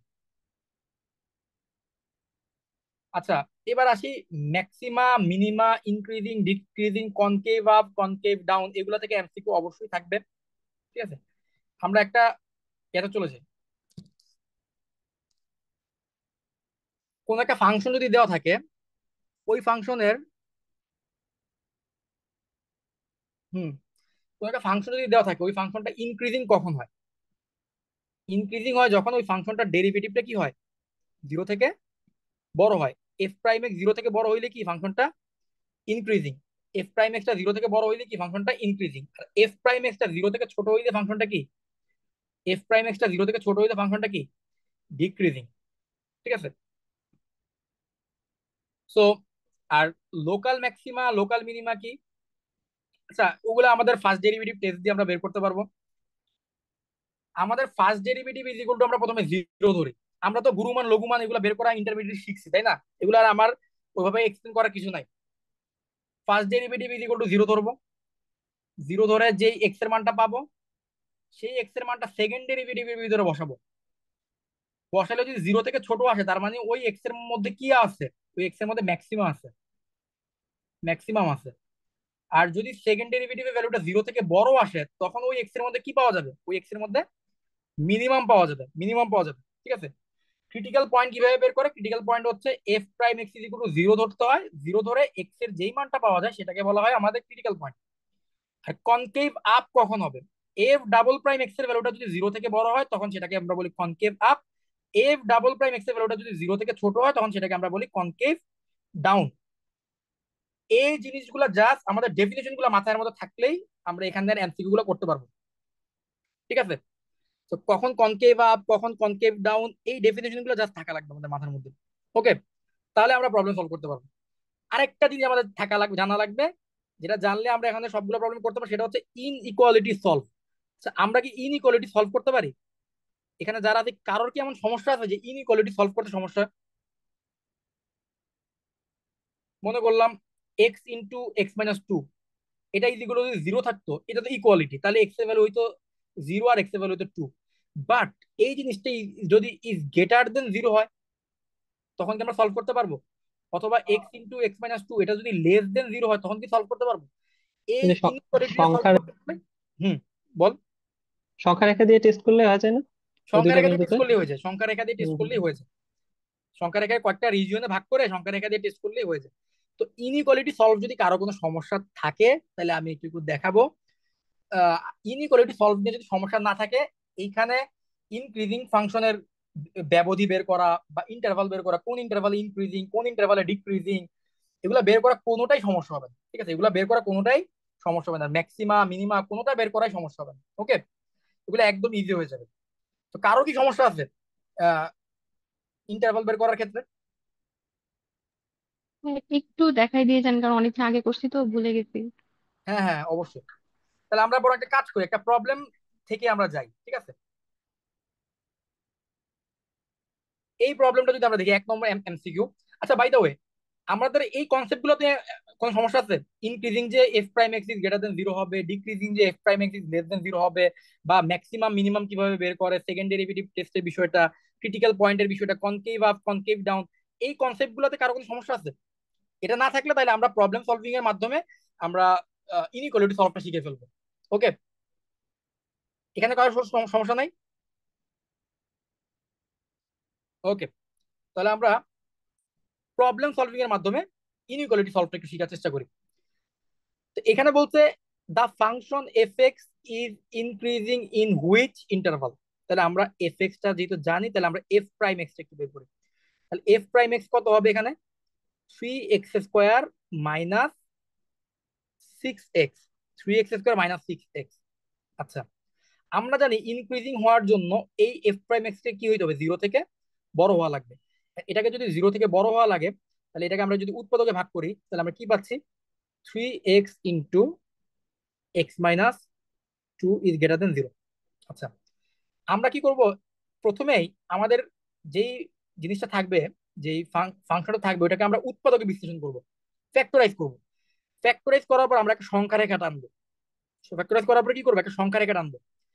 আচ্ছা, যে আমাকে প্রশ্নটা করছিলা, যে ভুলে গেছো, সে আমাকে বলো যে এইখানে যে দুইটা ফ্যাক্টর দেখতেছে, এই ফ্যাক্টর দুইটার মান জিরো হবে কোন বিন্দুতে? এক্স এর মানটা জিরো হবে কখন? এক্স ইজ ইকুয়াল টু জিরোতে। জি। তাহলে জিরো পয়েন্টটা আমি সংখ্যা রেখার মধ্যে বসাবো। এক্স মাইনাস টুটা জিরো হবে কখন? টু বিন্দুতে। তাহলে আমি টু বিন্দুটা সংখ্যা রেখা বসাবো। এখন তোমার সংখ্যা রেখাটা বলো তো কয়টা ভাগে ভাগ হইলো? তিনটা। তিনটা ভাগে ভাগ হইলো। এখন তুমি চেক চেক করবা জিরো থেকে ছোট এই রিজিয়নের জন্য জিনিসটাকে ভ্যালিড হয়, আবার জিরো থেকে টু এর মাঝখানের জন্য ভ্যালিড হয় কিনা, আর টু থেকে ইনফিনিটির মধ্যে ভ্যালিড হয় কিনা, এই তিনটা রিজিয়নের জন্য ভ্যালিড কিনা চেক করে তুমি অ্যান্সারটা বসাবা। তুমি জিরো থেকে ছোট রিজিয়নের জন্য ভ্যালিড কিনা চেক করবা কিভাবে? তুমি একটা কাজ করো, জিরো থেকে ছোট যে কোনো একটা সংখ্যা বসাও। জিরো থেকে ছোট যে কোনো একটা সংখ্যা বসাও। জিরো থেকে ছোট কি হইতে পারে? -1 হইতে পারে। তুমি -1 যদি প্রথম ফ্যাক্টরের মধ্যে বসাও তুমি কত পাচ্ছ? -3। দ্বিতীয় ফ্যাক্টরের মধ্যে যদি বসাও তুমি কত পাচ্ছ? -3। এটা -3। -3 আর -3 কে গুণ করলে কত পাচ্ছ বলো তো? 9 পাচ্ছ। আচ্ছা, 9 9। কি জিরো থেকে বড় হচ্ছে? জি। তার মানে সে স্যাটিসফাই করতেছে। তাহলে এই রিজিয়নটাকে আমি অ্যান্সারে রাখবো, এই রিজনটাকে কি আমি অ্যান্সারে রাখবো। জিরো আর টু এর মাঝখানে যে কোনো একটা সংখ্যা বলো, বলো তো ওয়ান, বলো ওয়ান বসো, ওয়ান ওয়ান। বসালে বলো ওয়ান তো কত আসে এখানে? মাইনাস আসবে। ওয়ান বসালে আমাদের আসতেছে হচ্ছে -3 আসতেছে। -3 কি জিরো থেকে বড় না জিরো থেকে ছোট? না, ছোট। জিরো থেকে ছোট। তার মানে আমরা জিরো থেকে টু এর মাঝখানে রিজিয়নটাকে নিতে পারবো না অ্যান্সারের মধ্যে। টু থেকে বড় একটা সংখ্যা যদি তুমি বসাও, 3 বসাও। থ্রি বসাই। পজিটিভ আসতেছে। পজিটিভ আছে, তাহলে তুমি 2 থেকে বড় রিজিয়নটাকে নিবা। তাহলে তোমার অ্যাকচুয়ালি অ্যান্সারের মধ্যে তোমার কারা আসতেছে বলো তো? 0 থেকে ছোটরা আসতেছে। মাইনাস, একটা হচ্ছে মাইনাস ইনফিনিটি থেকে 0, আর একটা হচ্ছে 2 থেকে ইনফিনিটি, তার মানে এ আর C. Very good. Minus infinity থেকে 0 আর একটা হচ্ছে 2 থেকে ইনফিনিটি। Very good. তাহলে আমরা হচ্ছে এ আর C, both A and C হচ্ছে আমার অ্যান্সার আসবে, তাই না? তাহলে এটা জি ক্লিয়ার হয়ে গেছে। জি জি, বুঝতে ইনইকুয়ালিটি পারছি। সলভ কি, তাহলে এটা গ্রেটার দেন লেস দেন দুইটার জন্য কিন্তু তুমি একইভাবে সলভ করতে পারবো। জি ওকে, তাহলে আমার মনে হয় ইনইকুয়ালিটিটা আমরা বুঝে গেছি। তো ইনইকুয়ালিটি বুঝে গেলে এখন আমাদের এখানে কোনো প্রবলেমই আর আটকানোর কথা না। ঠিক আছে, যেমন এখানে বলছে ক্রিটিক্যাল পয়েন্ট বের করতে, তাহলে ক্রিটিক্যাল পয়েন্ট বের করা আমাদের এগুলো তো বাচ্চাদের অঙ্ক। আমরা এটাকে জাস্ট ফার্স্ট ডেরিভেটিভ করবো, ফার্স্ট ডেরিভেটিভ করে ইজ ইকুয়াল টু 0 ধরবো, এক্স এর মান বের করবো, শেষ। ঠিক না? এবং আমরা এখানে দেখি এখানে পরের অঙ্কগুলো কি বলছে। 3 নম্বর অঙ্কটা আমরা একটু ট্রাই করি। এই ln x ফাংশনটা, এটা কি ইনক্রিজিং হবে ফর অল এক্স? আচ্ছা, ln x এর ডেরিভেটিভটা কত আসে? 1/x। আচ্ছা, এটাকে যদি গ্রেটার দেন 0 ধরি, তাহলে এর ডেরিভেটিভটা গ্রেটার দেন 0 না? 1/x greater than 0। আচ্ছা, 1/x 0 থেকে বড় হবে কখন? For all x. হুম, এটা বলো তো আমাকে, অ্যান্সার কত হবে? এ নম্বর, বি নম্বর, সি নম্বর, ডি নম্বর, কোনটা হবে অ্যান্সার?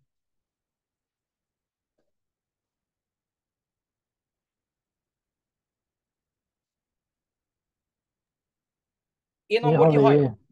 হ্যাঁ এ এ হয়। হবে। এ হয় কিন্তু, আমাদের কিন্তু এ হয় উত্তরে, তাই না? উত্তরে আমাদের এ হয়। আচ্ছা, তাহলে আমরা এটা বুঝে গেলাম। তাহলে এই কনসেপ্টের প্রবলেমগুলো কি পারা যাবে? আচ্ছা, এখানে কোন অঙ্কে নিয়ে সমস্যা হচ্ছে একটু আমাকে বললেই হবে। কোন প্রবলেমটা নিয়ে সমস্যা হচ্ছে দেখো, সবাই সবাই একটু দেখেন কোন প্রবলেমটা সমস্যা হচ্ছে, একটু দেখেন। Point of inflection. আচ্ছা, পয়েন্ট অফ ইনফ্লেকশন কিভাবে বের করে? পয়েন্ট অফ ইনফ্লেকশন বের করার সিস্টেম মনে আছে? এটা একটু বলি। এফ কে কয়বার ডিফারেন্সিয়েশন করতে হবে পয়েন্ট অফ ইনফ্লেকশনের জন্য? দুইবার। দুইবার ডিফারেন্সিয়েশন করে ইজ ইকুয়াল টু 0 ধরতে হবে। তাহলে আমরা যদি একবার ডিফারেন্সিয়েশন করি, আমরা পাবো হচ্ছে 3x² মাইনাস 12x প্লাস 12। আর দুইবার ডিফারেন্সিয়েশন করলে পাচ্ছি 6x minus 12 is equal to 0। তাহলে ইনফ্লেকশন পয়েন্ট কত আসতেছে? এক্স ইজ ইকুয়াল টু 2 আসতেছে। এক্স ইজ ইকুয়াল টু কত আসতেছে? 2 আসতেছে inflection point. Okay, x is equal to 2 আসতেছে। তাহলে আমরা বুঝে গেলাম। এবার ম্যাক্সিমাম মিনিমাম বের করা, এগুলো কি আমরা পারবো না? এগুলো আমরা পারবো, এগুলো আমরা পারবো। ফাংশন, এবার আমরা যদি দেখি, আচ্ছা এই 10 নম্বরটা আমাকে একটু অ্যান্সারটা বলো তো। 10 নম্বর অ্যান্সারটা কত হবে আমরা, আমাকে একটু বলেন আপনারা। 10 নম্বর অ্যান্সারটা কত হবে? F X is equal to e to the power minus x, এটাকে যদি আমরা ডেরিভেটিভ করি আমরা কি পাবো? এফ প্রাইম এক্স পাবো হচ্ছে minus E to the power minus x. তাহলে এই জিনিসটা কি ইনক্রিজিং হবে কখনো আদৌ? এই ফাংশনটাকে, এই যে এটা যে ফার্স্ট ডেরিভেটিভ বের করলাম, F prime x is equal two minus E to the minus x, এটা কি কখনো ইনক্রিজিং হওয়া সম্ভব এই ফাংশনটা? না। তাই এটা তো অলওয়েজ ডিক্রিজিং হবে না? ডিক্রিজিং ফর অল এক্স, এটা কি বুঝা গেছে? ওকে, এটা বুঝা গেছে না? হ্যাঁ clear। কারণ এটা তো ওই যে আগে মাইনাস চলে আসছে, আর E to the power minus X, এই রাশিটার মান তো কোনো নেগেটিভ হবে না, তাই না? আচ্ছা, তাহলে গ্রাফ আঁকলেও বুঝেছি। গ্রাফ আঁকলে কিন্তু আরো বুঝে যাবে। তাহলে আমরা বুঝলাম। আর এখানে অনেক ফাংশন দেওয়া আছে, লোকাল ম্যাক্সিমা, লোকাল মিনিমা, এগুলো দেওয়া আছে। এগুলো আশা করি আমরা পারবো।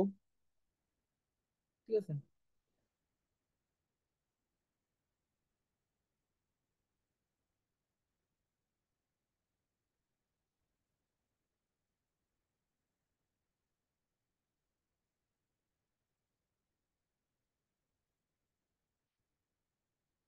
এই যে 18 নম্বর প্রবলেমটা আমরা বলি, অ্যান্সারটা কত হবে? F F F X is equal to x cube, এটা কি অলওয়েজ ইনক্রিজিং ফাংশন নাকি ডিক্রিজিং ফাংশন, মানে কি কি হবে এটা? Always increasing. এটা কিন্তু অলওয়েজ ইনক্রিজিং হবে, রাইট? এটা কিন্তু অলওয়েজ ইনক্রিজিং হবে। ঠিক আছে, তাহলে আমরা এটাও বুঝতে পারলাম। আমার মনে হয় যদি আপনাদের কনসেপ্ট যদি ক্লিয়ার থাকে, আপনার এখানে খুব বেশি প্রবলেমে আটকাবেন না। আর আটকাইলে অবশ্যই আমরা ক্লাসে সেটা সলভ করে দিব। ঠিক আছে। গ্রুপের ভিতরে আপনারা জানাই দিবেন, মেয়েদিকে পাঠাবেন, আমাকে পাঠাবেন, আমরা সলভ করে দেবো, ঠিক আছে? এক্স কিউবের ব্যাপারটা তো করবে। হ্যাঁ, আসি। এক্স কিউব ডিফারেন্সিয়েশন করলে দেখবি যে এক্স স্কোয়ার, এটা তো অলওয়েজ পারবে। এর ডিফারেন্সিয়েশন কর, 3x স্কোয়ার না? এবার বলতো 3x স্কোয়ারের ভ্যালু কি কখনো 0 থেকে ছোট হবে?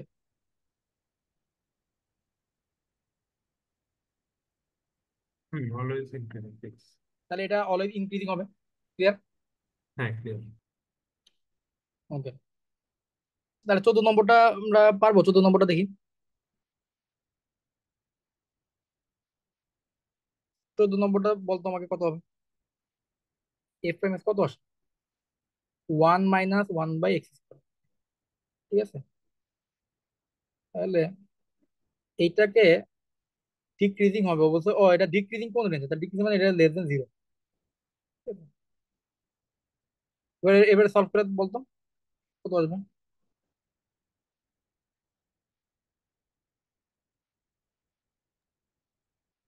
এটা হবে -1 থেকে 0 আর 0 থেকে 1। হ্যাঁ, এটা -1 থেকে 0 আর 0 থেকে 1 হবে। -1 থেকে 0।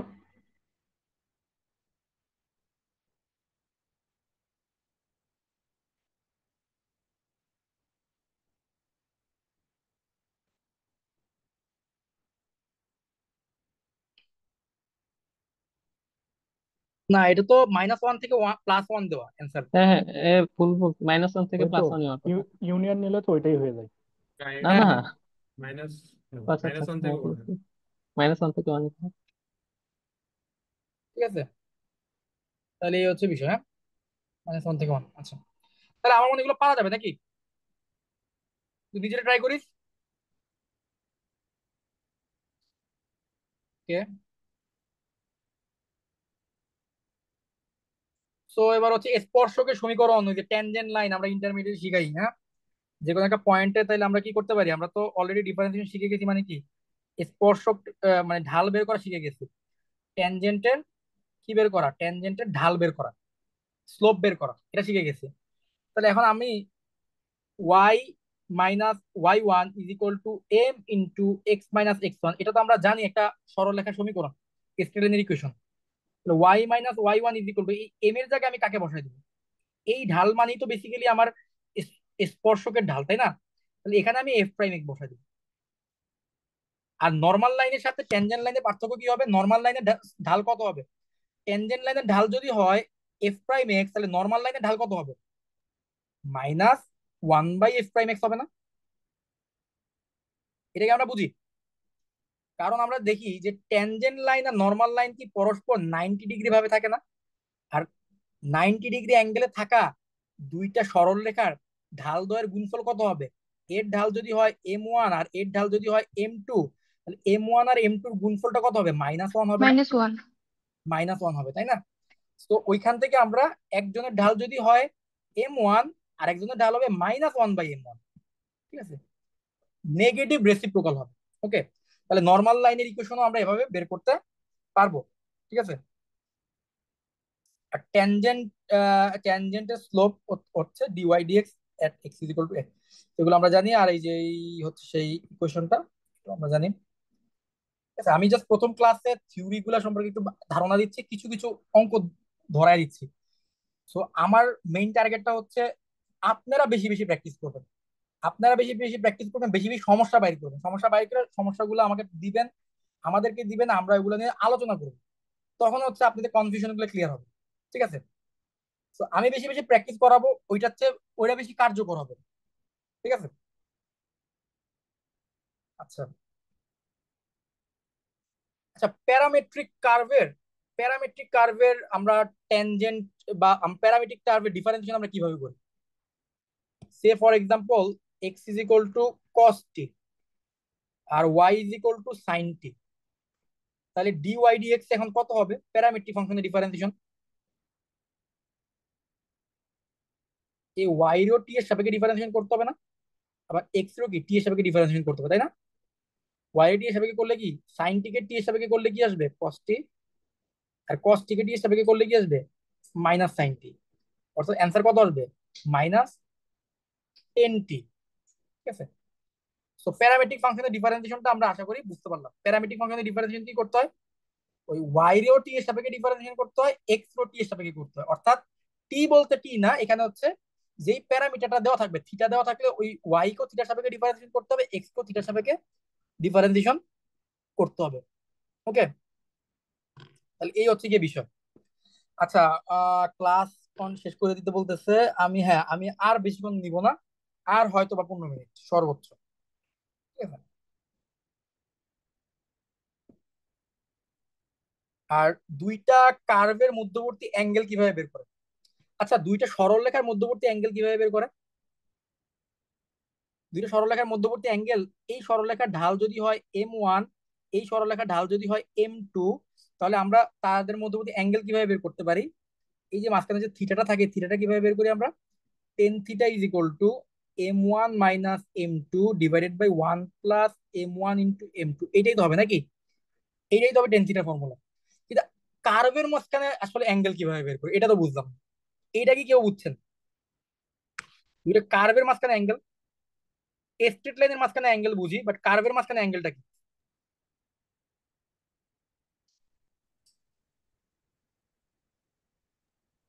ট্যানজেন্টের পয়েন্ট অফ মাঝখানে। ইন্টারসেকশনে ট্যানজেন্ট আঁকাইলে যেটা মাঝখানের কোনটা।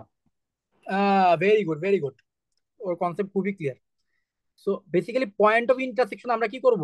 ট্যানজেন্ট আঁকবো, তাই না?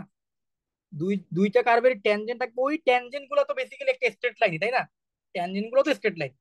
ওই ট্যানজেন্ট গুলোর ঢালের সাহায্যে আমরা কি করব? আমরা হচ্ছে কার্ভের মধ্যবর্তী অ্যাঙ্গেল বের করবো। তো কার্ভের মধ্যবর্তী অ্যাঙ্গেল প্রতিটা পয়েন্টে আলাদা আলাদা অ্যাঙ্গেল হবে। কার্ভের মধ্যবর্তী অ্যাঙ্গেল কি হবে? প্রতিটা পয়েন্টে আলাদা আলাদা অ্যাঙ্গেল হবে। ওকে, তো এটা আশা করি আমরা বুঝতে পারলাম। আমি কিছু প্রবলেম দেখাবো এখান থেকে। যেমন y is equal to x square আর y is equal to x cube, এই দুইটা কার্ভের ইন্টারসেক্ট পয়েন্ট জিরোতে তাদের মধ্যবর্তী অ্যাঙ্গেলটা যদি আমাকে বের করতে বলে, আমি তাহলে কি করব? 0 পয়েন্টে এক্স স্কোয়ারের ডেরিভেটিভ বের করব, 0 পয়েন্টে এক্স কিউবের ডেরিভেটিভ বের করব। ওকে, 0 পয়েন্টে দুইজনের ডেরিভেটিভ বের করলাম। তারপরে তাহলে 0 পয়েন্টে এক্স স্কোয়ারের ডেরিভেটিভ মানে হচ্ছে M1 এর ভ্যালু 0, M2 এর ভ্যালু 0, তাহলে ten theta is equal to 0 minus 0 এভাবে 1 প্লাস 0, থিটা ভ্যালু 0। তাহলে আমরা কি বুঝলাম যে কার্ভের ডেরিভেটিভ, কার্ভের অ্যাঙ্গেল কিভাবে বের করে? আশা করি আমরা বুঝতে পারলাম। ওকে, আচ্ছা, এরপরে এখানে কিছু ফর্মুলা দেওয়া আছে। এগুলা আমার মনে হয় না আসবে, কারণ পিএসসির মনে হয় না এগুলা দেওয়ার কথা, এগুলা মেহেদি অ্যাড করছে। এগুলো আমার কাছে মনে হয় না ইম্পর্টেন্ট, বাট তাও আমি জাস্ট একবার বলে যাই। সাব ট্যানজেন্ট হচ্ছে ওয়াই কে ডিওয়াই ডিএক্স দিয়ে যদি ভাগ করেন, তাহলে আপনি কি পাবেন? সাব ট্যানজেন্ট পাবেন। আর ওয়াই এর সাথে ডিওয়াই ডিএক্স কে গুণ করলে আপনি পাবেন সাব নর্মাল। আর লেন্থ অফ ট্যানজেন্ট কি হবে? ওয়াই এর সাথে root over 1 plus DY DX whole square কে গুণ করলে আপনি পাবেন লেন্থ অফ ট্যানজেন্ট। আর ওয়াই এর সাথে আর লেন্থ অফ নর্মালের ফর্মুলাটাও সেম। তাহলে আমরা আবার বলি, সাবটেনজেন্ট হচ্ছে ওয়াই এর নিচে ডিওয়াই ডিএক্স থাকলে, সাবটেনজেন্ট ওয়াই এর সাথে ডিওয়াই ডিএক্স গুণ থাকলে সাব নর্মাল। আর লেন্থ অফ ট্যানজেন্ট আর লেন্থ অফ নর্মাল হচ্ছে ওয়াই এর সাথে root over 1 plus DY DX whole square কে গুণ করলে লেন্থ অফ ট্যানজেন্ট পাওয়া যাবে। ঠিক আছে, এখানে একটা এক্সাম্পল দেওয়া আছে। F X is equal to x square, F prime x is equal two 2x। তাহলে আমরা 2 পয়েন্টে এক্স ইজ ইকুয়াল টু 2 পয়েন্টে subtangent, subnormal, length of tangent, length of normal বের করতে বলছে। তাহলে এক্স ইজ ইকুয়াল টু 2 পয়েন্টে এফ প্রাইম 2 এর ভ্যালু বের করলাম, এক্স ইজ ইকুয়াল টু 2 পয়েন্টে এফ অফ 2 এর ভ্যালু বের করলাম। তারপর আমরা কি কি করলাম? সাবটেনজেন্ট ইজ ইকুয়াল টু কি? Y by DY dx.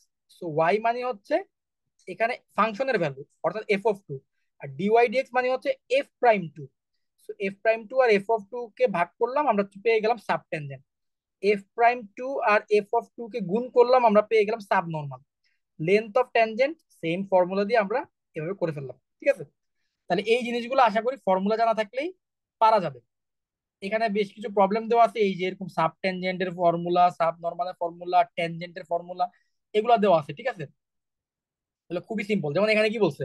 The slope of the tangent to the curve y is equal to অত। তাহলে স্লোপ বের করতে বলতে তাহলে কি করবো? ডেরিভেটিভ করবো, 3x² - 1। ডেরিভেটিভের জায়গায় এক্স এর জায়গায় 2 বসাই দিব। এক্স এর জায়গায় 2 বসাই দিলে কত আসবে? 3 ইন্টু 2² - 1, অর্থাৎ 12 - 1 ইজ ইকুয়াল টু 11। বি নম্বরটা অ্যান্সার। তো এইখানে বাকি প্রবলেম গুলো খুবই সহজ, খুবই সহজ। তারা একটু দেখলেই পারবেন। আমরা এটা নিয়ে যদি আপনাদের যেই প্রবলেম গুলো নিয়ে আপনারা আটকাবেন সেই প্রবলেম গুলো গ্রুপে দিবেন, আমরা এটা নিয়ে আলোচনা করব পরবর্তীতে। বাট আজকে আমাদের ডিফারেন্সিয়েশনের পার্টটুকু, ডিফারেন্সিয়াল ক্যালকুলাসের পার্টটুকু এখানেই শেষ। ঠিক আছে, পরে আমাদের ইন্টিগ্রাল ক্যালকুলাসের পার্ট থাকবে। তো ডিফারেন্সিয়াল ক্যালকুলাসে অ্যাকচুয়ালি যে থিওরেম গুলো থাকে, যেই কনসেপ্ট গুলো থাকে, সেই কনসেপ্ট গুলো আমি আলোচনা করার চেষ্টা করলাম। আমি বেশি প্র্যাকটিস করাইনি আপনাদেরকে, প্র্যাকটিসটা আপনাদের উপর রাখলাম। ঠিক আছে, তো আপনাদেরকে প্র্যাকটিস নিজেরা বাসায় করবেন, বেশি বেশি প্রবলেম বাইর করবেন, প্রবলেম বাইর করে প্রবলেম গুলো আবার গ্রুপে দিবেন। ঠিক আছে, প্রবলেম গুলো গ্রুপে দিবেন, প্রবলেম গুলো নিয়ে আমরা আলোচনা করবো, প্রবলেম গুলো নিয়ে আমরা কি আলোচনা করবো। ওকে, ইনশাল্লাহ। সো এটাই আর কি আজকের ক্লাসের আমার বক্তব্য। তো আপনাদের কোনো কিছু বলার থাকলে বলতে পারেন, না হলে আমরা ক্লাসটা এখানে শেষ করবো। আর ক্লাস কি এভাবেই আগাইলে ভালো হয় নাকি অন্য কোনো ভাবে ক্লাসটা নিলে ভালো হয়, এটা নিয়েও কোনো যদি কোনো পরামর্শ থাকে পরামর্শ দিতে পারেন, যে আজকে ক্লাসটা বুঝি নাই বা এভাবে করলে বুঝতে সমস্যা হচ্ছে, বেশি প্রবলেম প্র্যাকটিস করাইলে বুঝতে একটু ইজি হবে, এরকম হইলেও বলতে পারেন। অথবা যদি মনে করেন যে এভাবে করাইলে আপনাদের জন্য টাইমটা সেভ হবে, কনসেপ্ট গুলো বুঝায় কিছু অল্প প্র্যাকটিস করায় দিয়ে আপনাদের উপর ছেড়ে দিলে যদি ভালো হয়, তাহলে সেটাও বলতে পারেন। ঠিক আছে,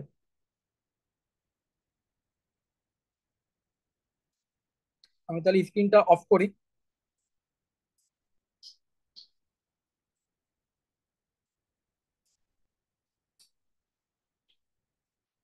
আচ্ছা, তাহলে আমাদের ক্লাস আজকে এখানেই শেষ। ঠিক আছে, সবাই ভালো থাকবেন। আল্লাহ হাফেজ।